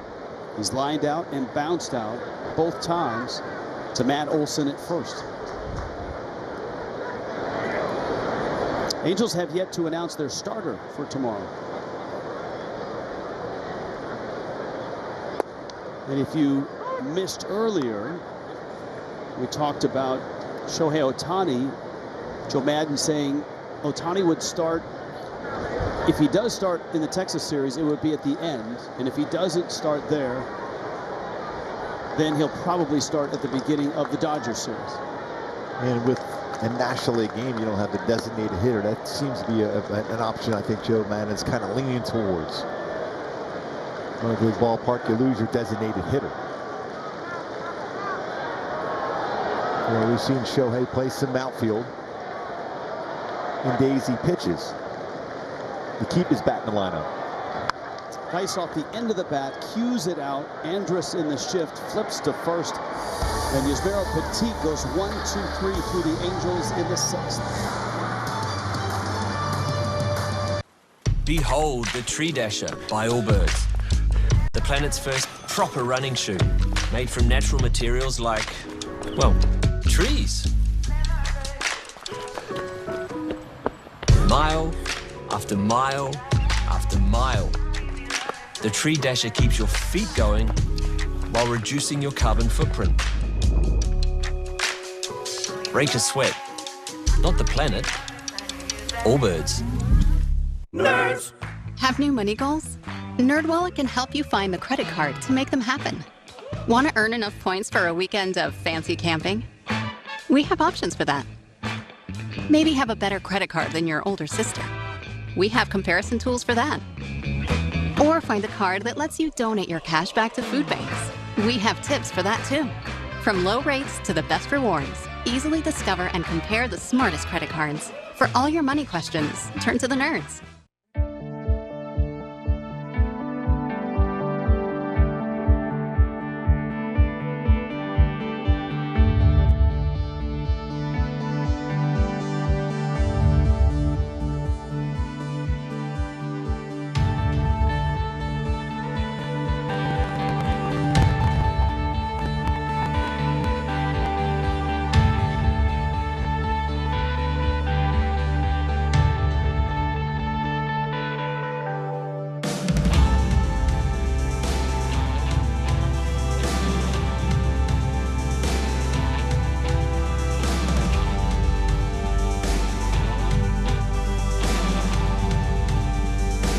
Wednesday, August 11th, Angels, Blue Jays, 6:30.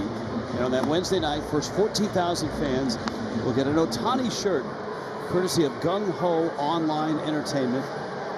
And for more info, visit angels.com/promotions. That's a lot of Ohtani on that shirt. Fans will love that. They love the retro Ohtani shirt the last couple of days. Junior Guerra's on the mound. Sean Manaea can do it all. Sean Manaea is juggling in the dugout. 8-3 ball game.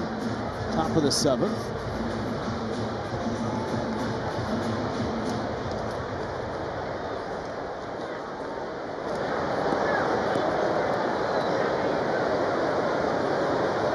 See Guerra's Friday night. A 9-pitch scoreless inning. Angels love to get right back out there against Petit without any more damage. Into the 7th, Harrison.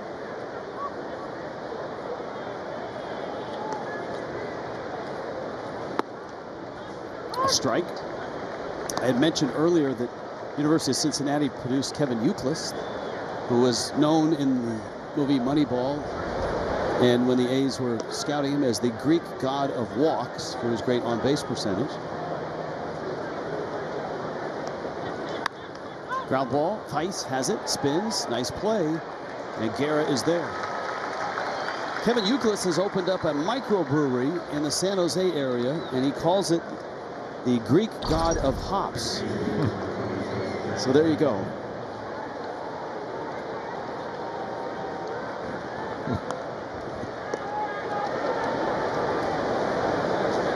Speaking of hops, hopping up quickly to make the flip over to first base for Tice over to Junior Guerra for the out.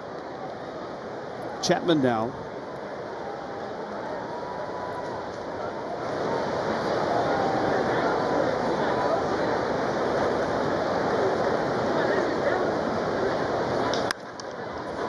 Smacked into the hole and into left field. Chapman has his first hit of the day.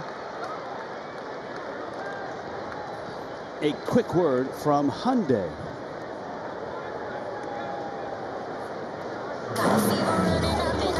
Hey, it's your journey. Own it.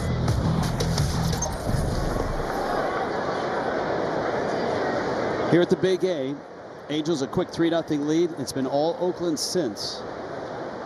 Elvis Andrus, the 9-hitter, is 1 for 3. Reid Detmers made his debut.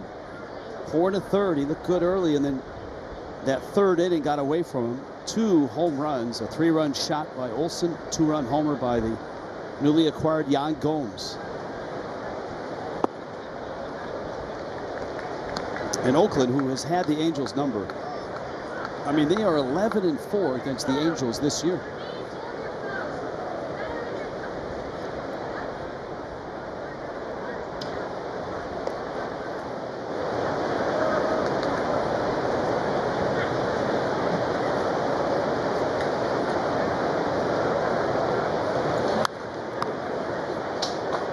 Boy, another couple runs in the 6th inning for Oakland against the Angels this year. It's been crazy how they've had so much success in that inning. Take away that inning, it's a completely different season against these two teams.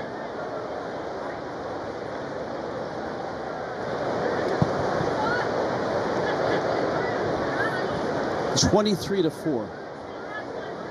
Oakland has outscored the Angels.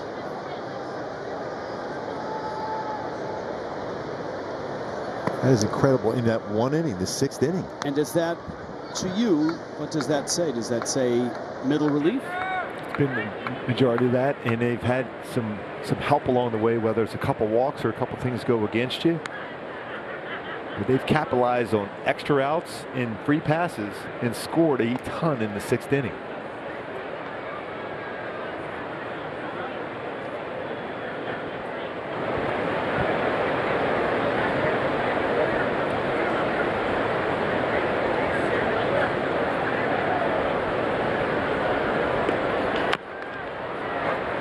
Garrett can't get it.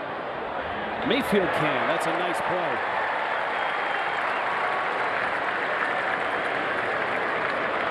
Good job on that bare hand by Jack Mayfield, especially with Andrews going down the line, or still runs pretty well. Once it got by Garrett, I thought there was no chance. Able to get that on the palm and all in one motion, off balance throw with a lot on it for Mayfield. In this game, both catchers have homered. Yan Gomes, a 2-run homer. Max Stassi, a 2-run homer as well. And so in keeping with that theme, did you see the night that Seby Zavala had last night for the White Sox? He's a San Diego State, a proud Aztec product. He is the only player in Major League history to hit his first 3 home runs of his Major League career in one game. We've seen quite a few of those first times ever in the game of baseball this year, and that's pretty impressive. He hit 1 to each field.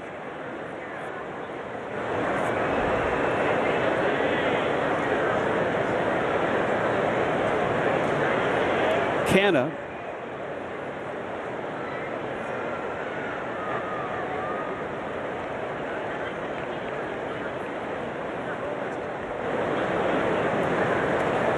That's in. Speaking of first, Jonah Heim. We also have your pitches that you go to. First player with walk-off home runs in 2 straight games. That's our Land Rover above and beyond. Rangers sporting the sweet powder blues. Yeah, I saw that yesterday, his first career walk-off home run. He did it again today, first since Albert back in 2011. That's incredible. Guerra has run the count to 3-0 against Canna. Guerra, the 3rd arm out of the bullpen. Austin Warren, Sam Selman, and now Guerra.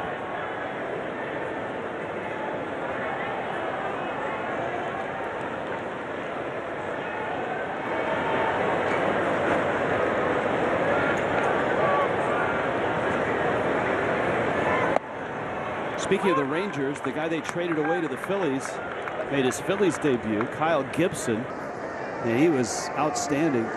Season high 113 pitches through 6 2/3 innings. He's a smart pitcher. Pitched on a day when he scored him a lot of runs. 15. Yeah.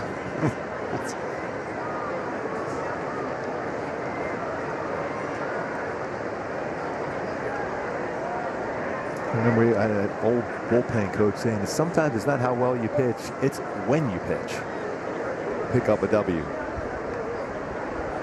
Pitch on the day where your team scores you a lot of runs. Makes you smart.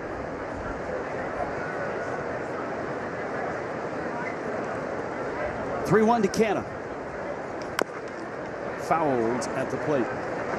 Another story that caught my eye, and it doesn't surprise me. The Seattle Mariners have acquired a new bullpen catcher. Ichiro. He's done everything. He loves the sport so much. I mean, he's pitched batting practice for them. He's still a member of the organization, somewhat a member of the coaching staff, works with all the younger players. Apparently, he's been putting catcher's gear on incognito and going out to the bullpen and catching bullpens. And there was a conversation he wanted to pitch, too.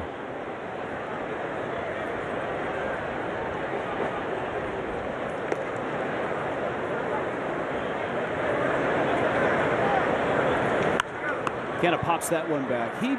Of all the A's in this series, and I don't have the number in front of me, but my bet would be Canna has seen the most pitches in this series. I was just going to say the same thing. I mean, he's seen a ton of pitches. He's just chewed up pitch counts, man.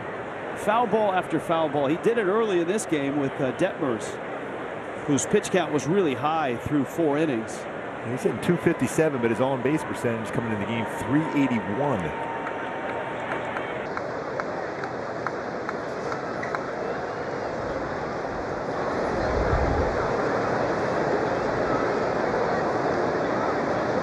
He is 7th in Major League Baseball in pitches per plate appearance, rather 2nd.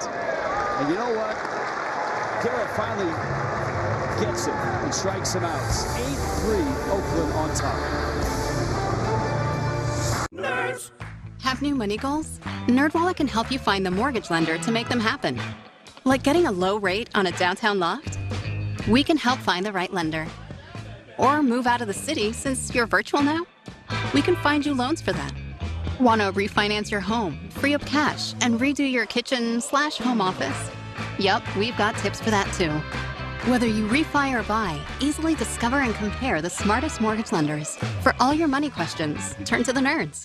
A lot can happen with a simple tell your story. Get people excited. To get connected, to share, and sell anywhere, and start making a different future. Start different at GoDaddy.com.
A lot can happen with a simple tell your story. Get people excited. To get connected, to share, and sell anywhere, and start making a different future. Start different at GoDaddy.com.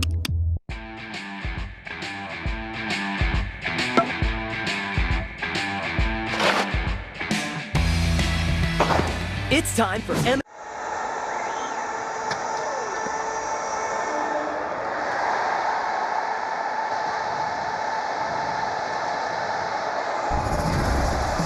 All right, last couple of ball games for the Angels, not including this one. Patrick Sandoval didn't have his best stuff, but man, he gutted it out. I'm really loving what I'm seeing from Jaime Barria right now. His fastball, 93, 95. Slider was good. He didn't really use his best pitch a whole lot yesterday. That was his changeup. That's impressive. Calendar has turned to August, but when you go back and look at July, as Reid Detmers The lefty comes in out of the bullpen for Oakland. Gooby, if you go back in the month of July, the Angels had a winning record in the month of July. They were 13 and 11. And the rotations ERA was 3.26. So that's positive stuff. And today's start aside, you hope that they can continue that going into August. But what has to change is the runs per game. Angels scored under 4 runs a game in the month of July. That's the lowest production they've had all year. But the pitching was so good, the rotation was so good that they had the winning record. If they can get more runs and keep the rotation rolling as they are, then they should have a pretty good August. Yeah, I mean, I still go back to that as far as what we've seen from the offense over a stretch of time. You're having a lot of players forced to playing a lot more times in games in big leagues. You have Mike Trout, Rendon, Joe Walsh out. You had Justin Upton out almost the whole month of July until this recently coming back.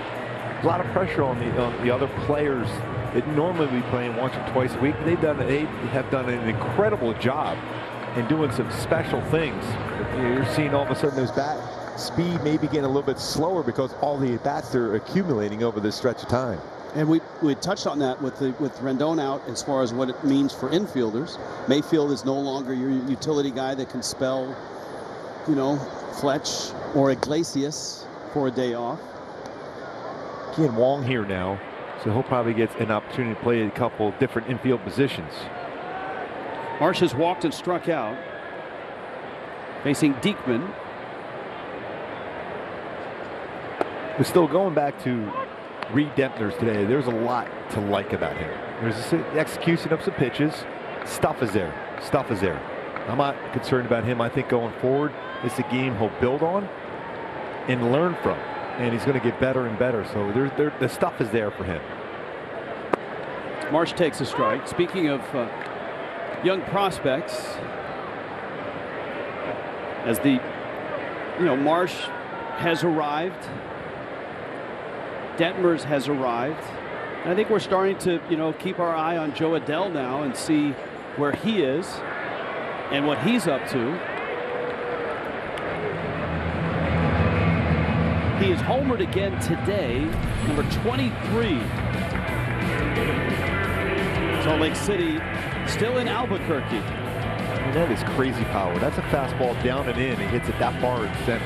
Out of the lava, that's the lava rocks they have out in center field. And the good news for Adell is the progress he's made. Look at the month-to-month, May, June, July, average on base percentage and slug. And we've seen 3 home runs in a row by him. One to right, one to left, and now to center field. So that is incredible power to all fields. And I think the important thing for the organization, they wanted to see that strikeout rate go down, and it has. So those are all positive signs. And I think sometimes when you have any top prospect, they don't all get here as quickly as Detmers has arrived. Sometimes it takes, years in the minor leagues to improve, to hone your skills, to get to the point where you're ready for not just to get to the major leagues, but stay in the major leagues. I think you could get to the major leagues a little bit quicker as a pitcher than a position player because you need to get those at-bats. And I've talked to Tim Salmon about this a lot. You need a lot of at-bats to be able to read pitches and get better as far as what you're trying to do with the plate. The more at-bats you get at each level, the better you're going to be. And you're going to see that this year from Joe Adell. Don't get much better than Jake Detmers that inning. 1, 2, 3. 8-3 Oakland. How the Angels got here with all the moves they made. They have Meet Justin Upton. He's watching MLB Network. Again, the lineup got deeper. Because that's what baseball fans do. They're deep. They're deep. Hey, Pedro. Hey, Pedro. What was it like when you won your first Cy Young Award? Well, I was... What about when you won the pitching Triple Crown? Well, How did you feel when you won a World Series? I was, Hey, Pedro. Man, this guy asked a lot of questions. Hey, Pedro. Pedro. He might make a good MLB Network analyst if he lets someone answer a question. The analyst of MLB Tonight, answering baseball's toughest questions. Oh, and what's it like to be an 8-time All-Star? Well, I was... And what about getting into the Hall of Fame?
Astros and Angels on August 13th.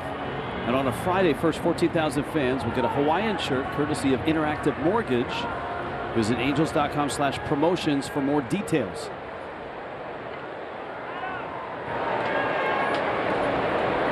Well, ever since the Angels had a 3-0 lead into the third inning, it's been all Oakland. The A's have scored 8 unanswered points, and unlike other sports, you can't call a timeout to slow down the run, right?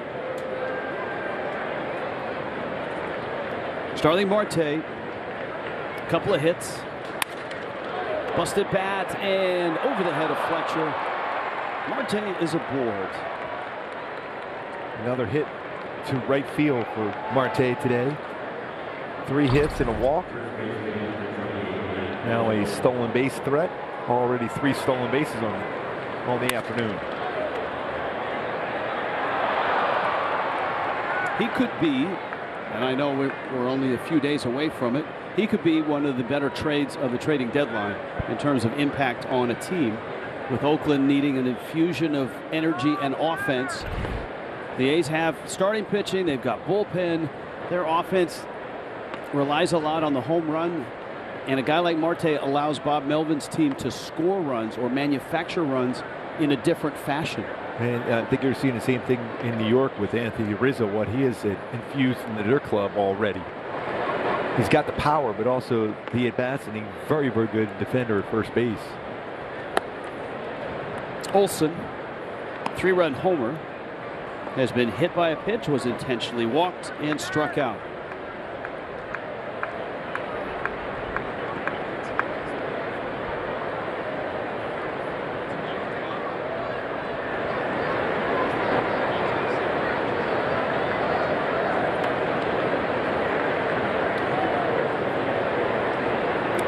Marte bluffs,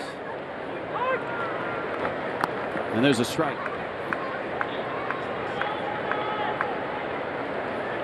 Our research department, who has not left the building yet, crunched the numbers, and Mark Canha has seen 59 pitches in the series.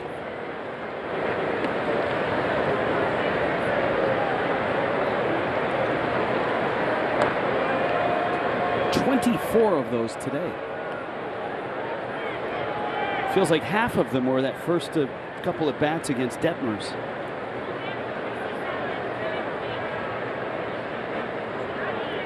Guerra working on Olsen. Marte has 3 stolen bases. One of those against a steal of second against Detmers. He also stole third against him.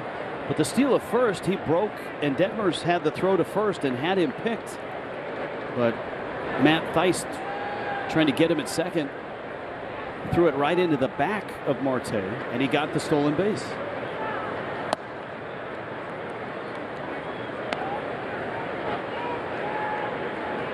Look at the stolen bases today by Oakland, and it's going to go against Max Stassi. But none of them have anything to do with Max Stassi, really. There's great jumps and going on first movement with no chance to throw the baseball.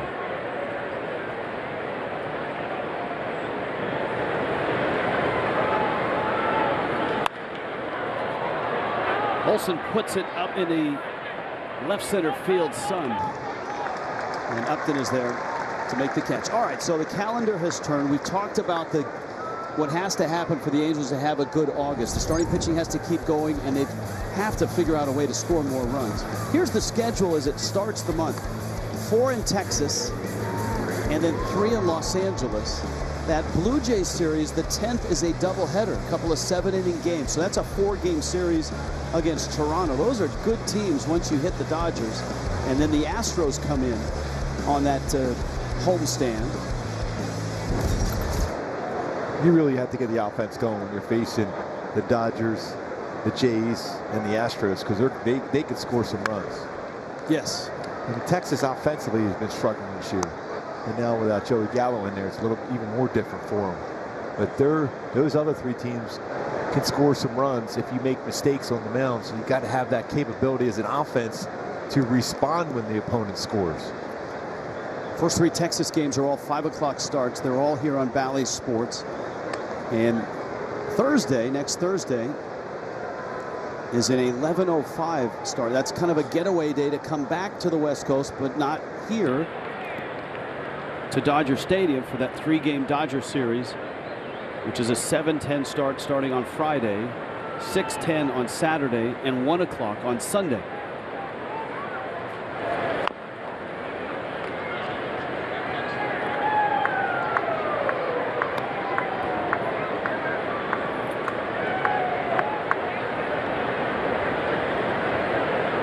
That'd be something if we got Shohei Ohtani locked up against Max Scherzer.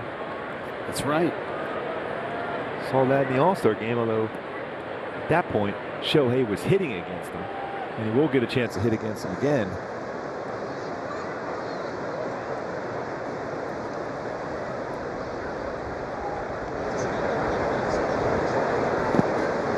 And if you want to see 2 ball games in one day for 1 ticket, the Toronto doubleheader starts at 3 o'clock on Tuesday the 10th. And the second game approximately around 7 o'clock, although it's a 7-inning game on both sides of the doubleheader. And Toronto is the home team for the first game. Well, the last time that happened, it worked out well for the Angels. They had 2 W's in that game. There you go. Against the Astros. I like that. Marte still at first. Lowry's at the plate. And check swing fouls it back. Speaking of, and that's somewhat of a makeup for a game against Toronto, there's also the makeup on the road trip after that homestand, where the Angels, after playing Houston here on a Sunday, are going to fly to New York and play 1 game against the Yankees, and then fly to Detroit for 3 against Detroit, and then on to Cleveland for 3 against Cleveland, and then on to Baltimore for 3 in Baltimore. Marte running, Lowry swinging, and it's foul. That's an ambitious road trip in terms of Angels travel. New York, Detroit, Cleveland, Baltimore. And one of those games in Cleveland is in Williamsport, Pennsylvania, as I recall. That's Sunday. And the Little League field. Sunday the 22nd, the Little League Classic. Angels and Cleveland. By the way, the game at the Field of Dreams in Iowa is coming up too. I think it's in 12 days. They were going to do that last year. Obviously, that didn't work out.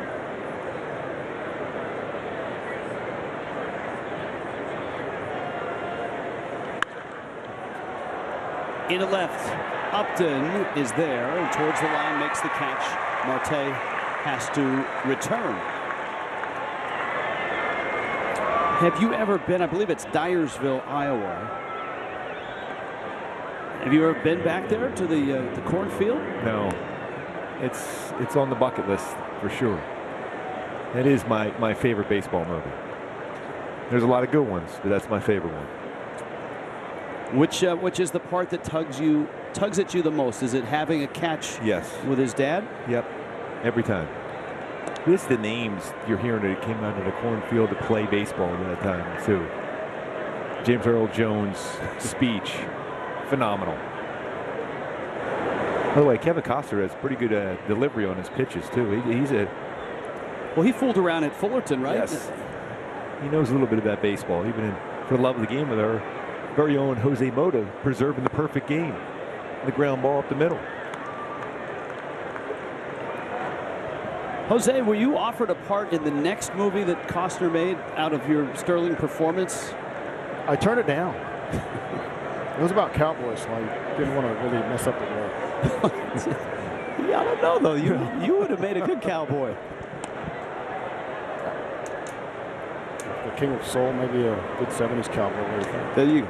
Yeah, you absolutely rocked it yesterday. Laureano here.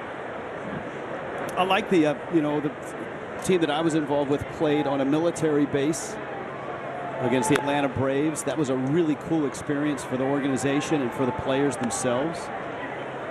The players that have played in the Little League Classic absolutely love it. They love it. They're sitting around talking with little kids playing, Yes. you know, just in the stands and all around. It's phenomenal, just the conversations the players have with them. And the complex that they've ended up building around the Field of Dreams Field in Iowa is really spectacular. White Sox Yankees on August 12th. It's the first Major League game ever played in Iowa.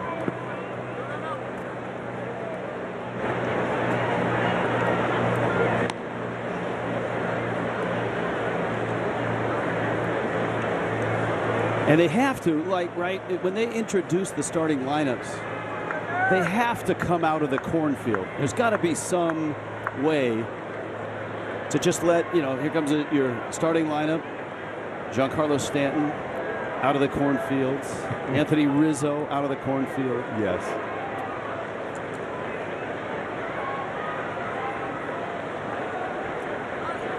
Swing and a miss by Laureano, and a long inning ends with just a hit and a stranded runner. Angels down 5, headed to the bottom of the 8th.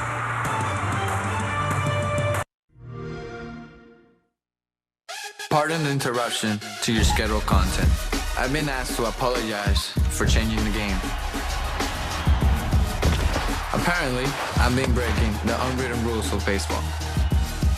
I'm sorry if things got too exciting, and this isn't the game that you remember. But here's the thing. We're never going back. Rated E for everyone. Hey, Pedro. Hey, Pedro. What was it like when you won your first Cy Young Award?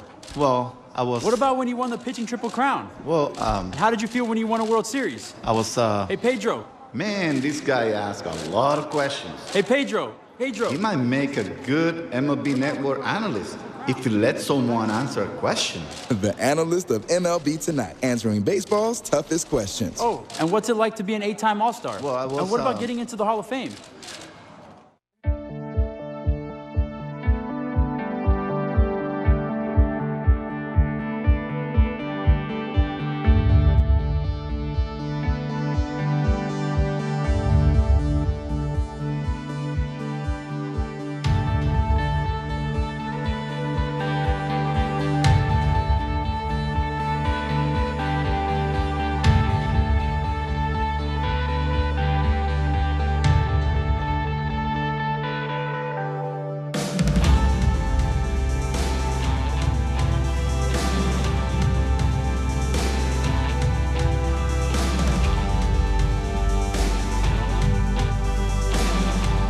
Back to Hunting Key for the game today, back in the saddle. A big win yesterday, 1-0. It's going to be up to the offense to get back in this game. Need to score some runs starting here right now in the bottom of the 8th inning. Joe Maddon's club.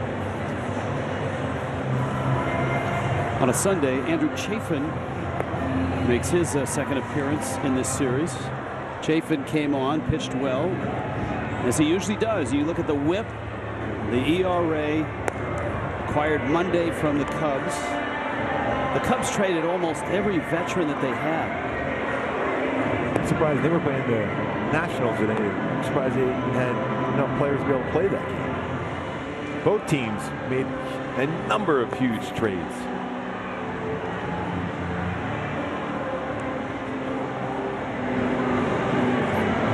But what a resurgence in his career for Chafin. I mean, you look at his numbers throughout his career with Arizona, pretty good, but not outstanding like they are this season. It's some tough years. This year, been phenomenal.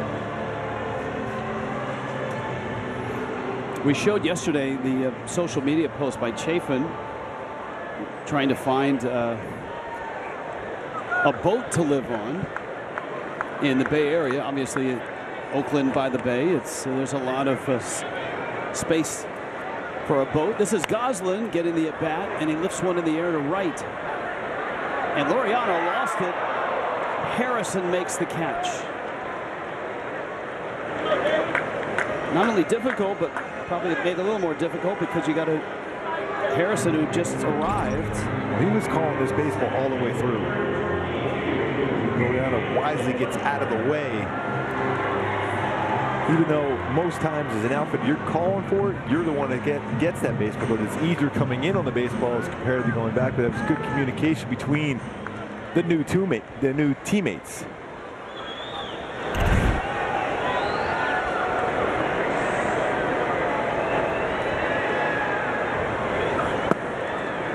David Fletcher now. Chafin facing Fletcher, who was 0 for 2. Walked and scored.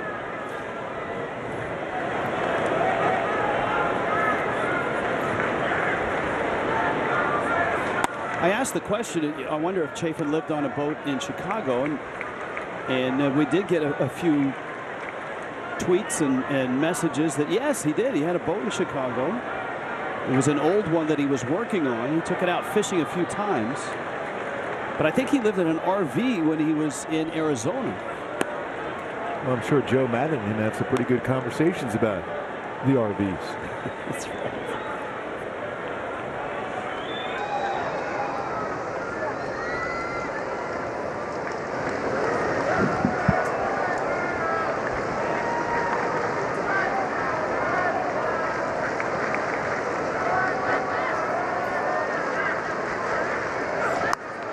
Fletcher fights off a fastball, and the count evens at 2-2.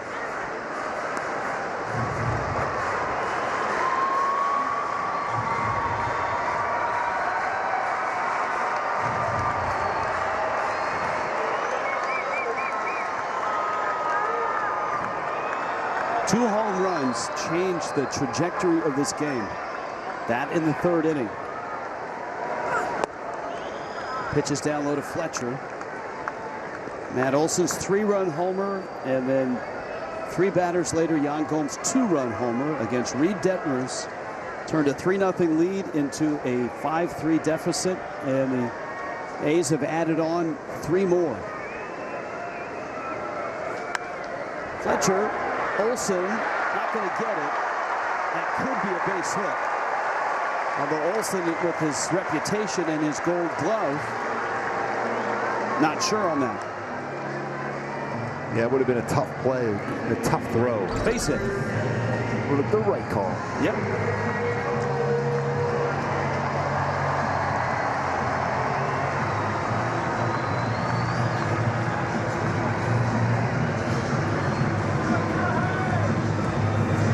So Fletcher, who led Major League Baseball in July with hits, has his first August hit. And now here's Ohtani. And as we've seen, the crowds here at the Big A, if the Angels are down late, don't head to the parking lot. They want to see every last Ohtani at bat. And that's a wise move.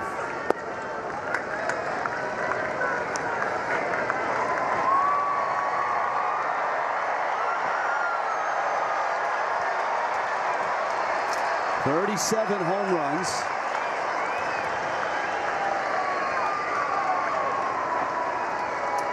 Cameras out. 2-0. He should get something to hit here. If you're Chafin, you really don't want to walk him and put people on base with a 5-run lead. So you would think he would challenge him here. Yeah, 91% of the time he is throwing a fastball to a lefty in a 2-0 count. Hooked hard. Harrison out there. Chapman has now turned 2 double plays. And the Angels are done in the 8th. 8-3 still. Hey, Pedro. Hey, Pedro. What was it like when you won your first Cy Young Award? Well, I was... What about when you won the pitching Triple Crown? Well, How did you feel when you won a World Series? I was, Hey, Pedro. Man, this guy asked a lot of questions. Hey, Pedro. Pedro. He might make a good MLB Network analyst if he lets someone answer a question. The analyst of MLB Tonight, answering baseball's toughest questions. Oh, and what's it like to be an 8-time All-Star? Well, I was... And what about getting into the Hall of Fame?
MLB Ballpark app will complete your next visit to Angels Stadium. You can buy and manage game tickets, redeem offers, access exclusive content, and much more. Download the MLB Ballpark app today.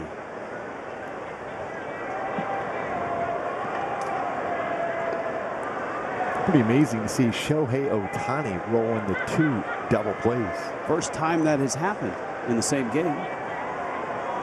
Remind us, what, 3 or 4 coming into the game itself, 2 today. Yan Gomes. Ooh, up and in. Not many Major League players from Brazil.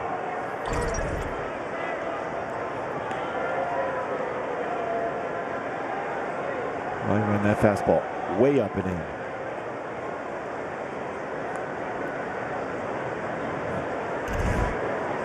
Andre Rienzo, the pitcher. Yan Gomes, the catcher.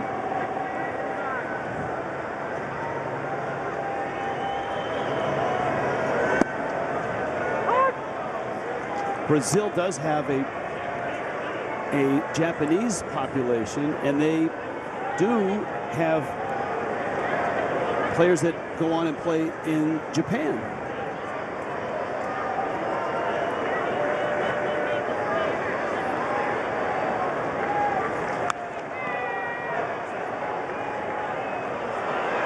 Yan Gomes has certainly made an impression on his new team today. Yeah, and I think defensively and offensively, he is also going to be a nice piece, much like Harrison.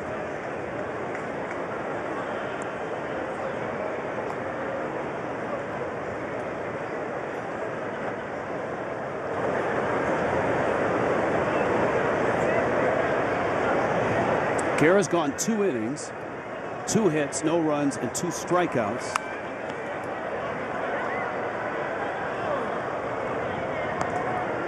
Reid Detmers start, 4 1/3, 6 runs. Austin Warren, an inning and a third, 2 hits and a run. Sam Selden, his Angels debut, a third of an inning, 2 hits and a run. Well, there's been a lot of high pop-ups, and it's a difficult day to track a fly ball. Marsh is there. That wasn't even easy for Brandon Marsh. You know, I have not. He's gone without glasses a couple of sunny days and hasn't seemed to be bothered by it.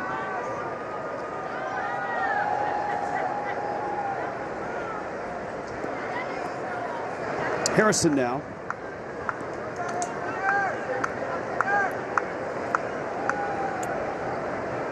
That Giants-Astros game is in the 9th. And with the Chris Bryant home run, 5-3, Giants lead the Astros.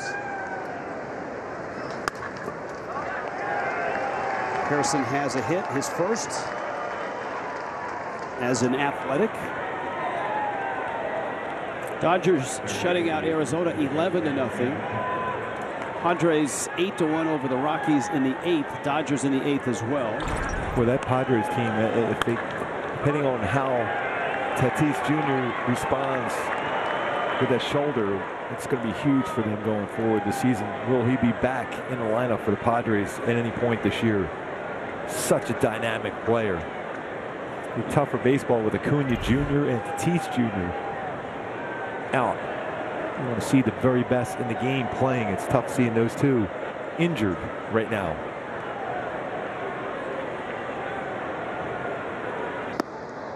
Chapman swings and misses. 1 for 4 is Chapman.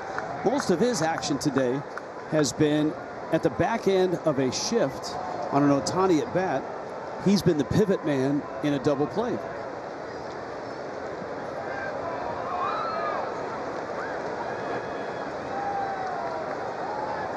Hopefully with the game of baseball and Angel fans and baseball fans around the world get a chance to see Mike Trout back before too long. 2 teams in the East are battling tonight, Boston and Tampa Bay, with the Rays a half game ahead of the Red Sox. The Yankees trying to chase him down, beat Miami 3-1. All right, here's one of those double plays. 4.53 of the arm strength for Matt Chapman. Most major league infielders have played multiple positions, if not in the big leagues or the minors, in college or in high school. It's amazing when you look at the average arm strength for a major league player at 80 miles per hour throwing the ball. He's throwing that one at 88 miles per hour. Pretty amazing.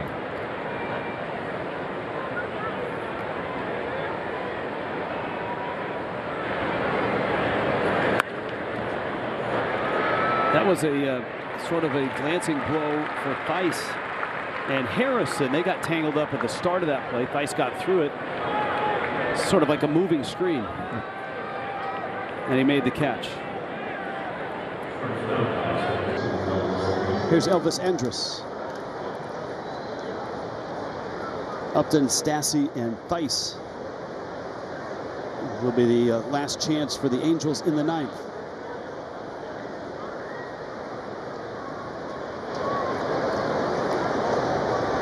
Reds won again. They beat the Mets 7-1. Votto's streak was snapped last night. Almost got it, though. I know. He was pretty realistic about it, and he is always very realistic about everything. He said, well, look, the streak started with a ball I didn't really hit that well, and it carried, and that's a small ballpark in Cincinnati, into the first or second row. And I probably didn't deserve that one. But I absolutely scorched this one, and it didn't turn into a home run. So they even out, I guess. I can't imagine a hitter ever saying, well, I didn't quite deserve that home run. I wish I'd have met a few of those guys that gave up home runs to say the same thing. And I said, okay, I'll gladly give that back to you. Votto is really just a fascinating guy to talk hitting with. And I've had the chance to do it a couple times working in the National League.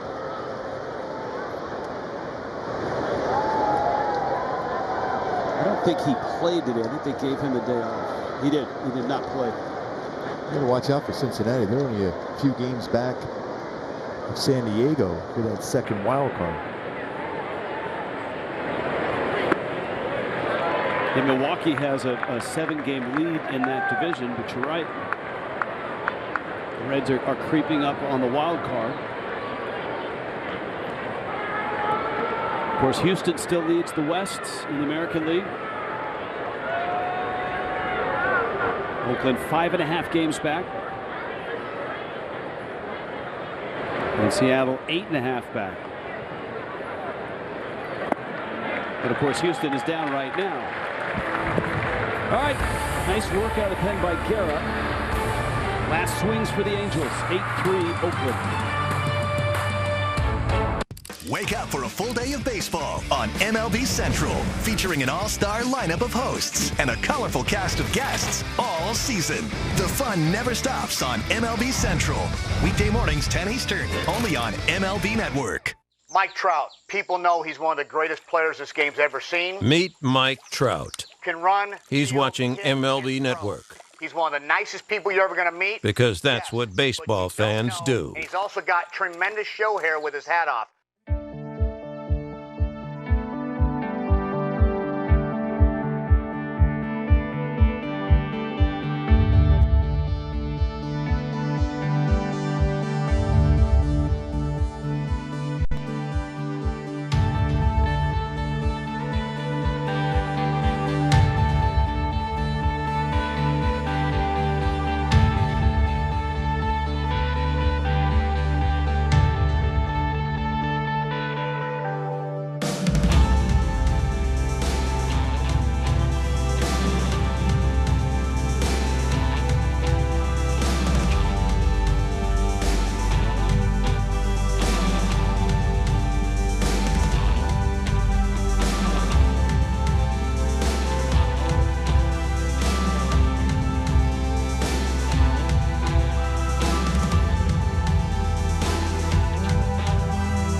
Toyota player of the game is Starling Marte. He really changed this game, getting on base, 3 stolen bases, on base 4 times, 2 runs, acquired from Miami on Wednesday. He showed up right at the start of the series. Today, Oakland, for the first time, had Yan Gomes and Josh Harrison recently acquired in their lineup. And they have an 8-3 lead over the Angels. They have, quite honestly, dominated this series this year. If they hold this lead, they will be 12-4 against the Angels this season. Sergio Romo, third appearance in this series.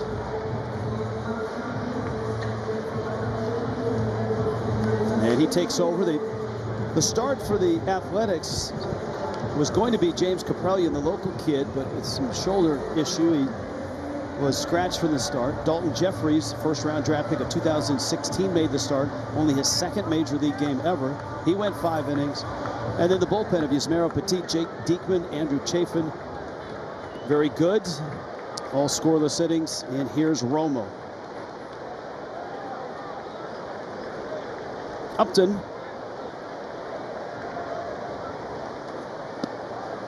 A strike.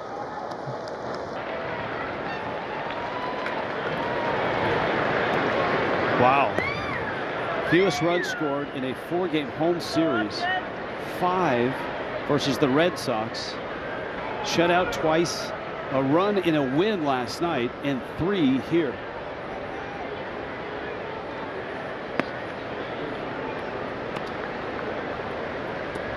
And at the moment right now, Daulton Jeffries in position to pick up his first major league win with his family here.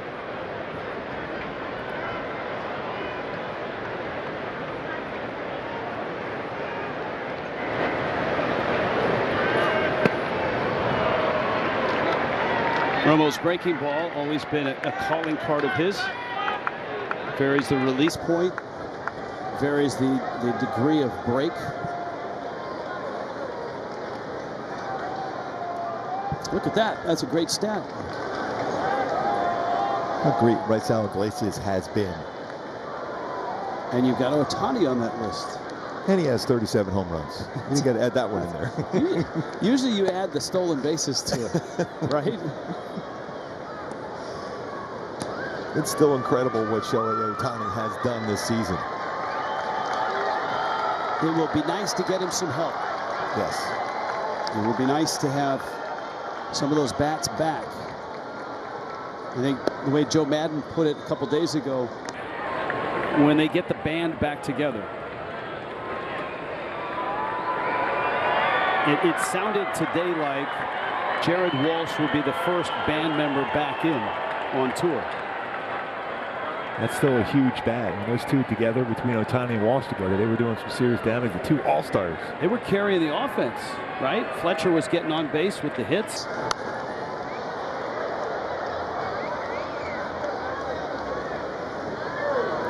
When Madden was asked by Mike Trout, he said nothing but positive stuff over the last week.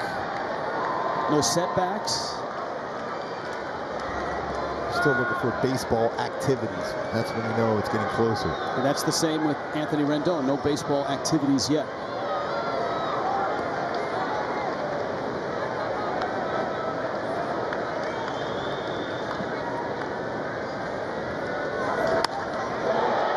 Up to the center.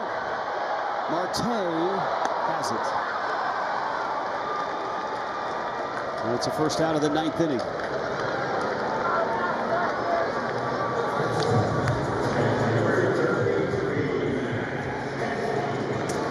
Angels hit the road for 4 in Texas. You'll be with Matt Vasgersian in Texas, or for the Texas series. And I'll see you on Friday night for Angels-Dodgers. Those games are always intense. The Angels have played the Dodgers well this season.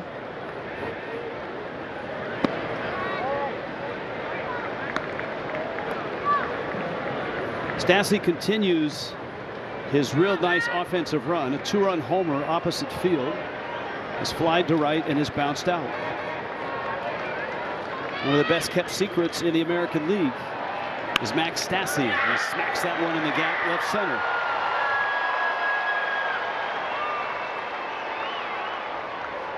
Keeping his average over 300 with 2 hits in 4 trips.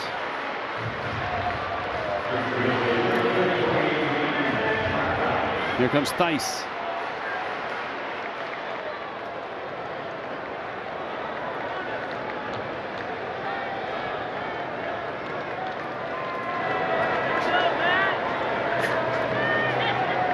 And coming into the season, Max Stassi with 19 career home runs, 10 this year. There has never been a better time in Major League Baseball or minor league baseball, or college baseball, or high school baseball to get better in terms of instruction. There's more information. There's more ex-major leaguers, ex-college coaches, players that have developed academies and pitching labs or hitting schools. There's so much information on the internet. Obviously, there's some of it you want to be careful about. But before, players, and I remember it well, you basically learned on the fly by yourself. Yes. Learning everything. Your skills, your workout routines, what you're trying to do on the mound and what you're trying to do with the plate. There are a lot of ex-major leaguers who are starting to find a home coaching in college, going back to college and being head coaches or assistant coaches. That, I think, just really enhances the college game and has continued the advancement of that sport. And even Perry Manassian said it a week ago when we talked to him, the college pitcher and hitter are further advanced than we've ever seen.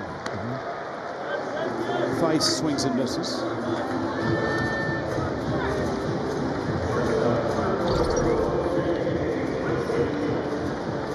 Throw a changeup to a left-handed batter on occasion. That was a good changeup from Romo. As a hitter, you're not reading that all that often. He'll throw a fastball at about 84, 86, a lot of sliders, but his changeup is a pretty effective pitch against a left-handed batter.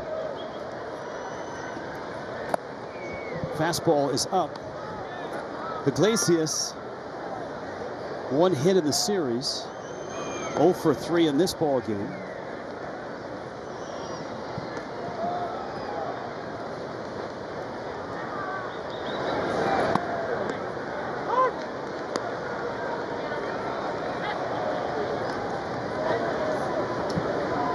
Ball and a strike.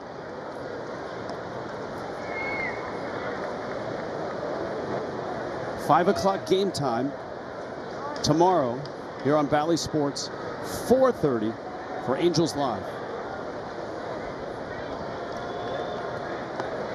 Still waiting to see the pitching assignments coming up for the series against the Rangers.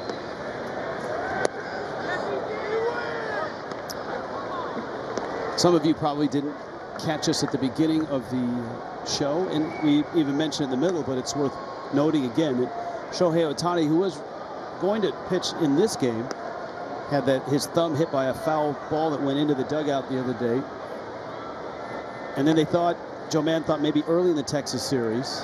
Now it would be either late in the Texas series or early in the Dodgers series.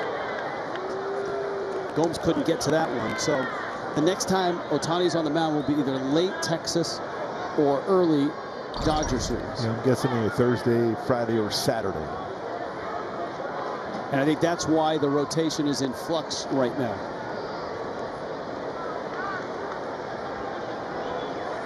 Of course, you had the injury as well to Alex Cobb with the wrist issue coming off the blister.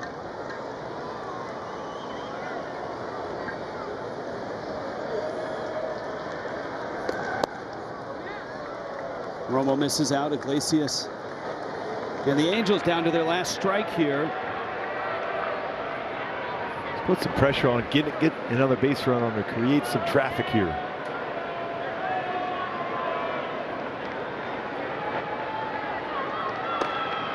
Marsh is on deck.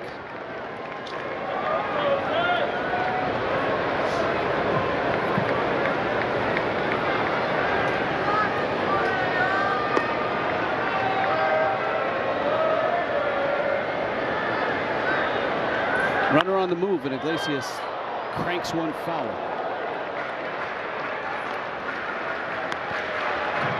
The Giants did beat Houston 5-3. That's good news for Oakland. And good news for everybody in the American League West, right? And Texas did beat Seattle 4-3. That's good news for everybody in the West. Yeah, if Iglesias can get a hit here against a Romo breaking ball, he's one of the best in the game as far as getting hits on breaking balls, and he's going to get one probably from Romo. Breaking ball cranked, but foul. That's a long way.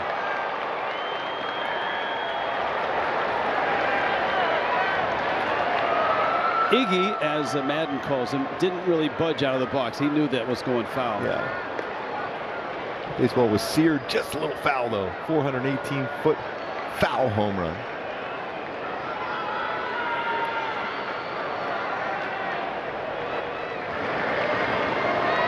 Another 3-2. And he got him. Romo finishes.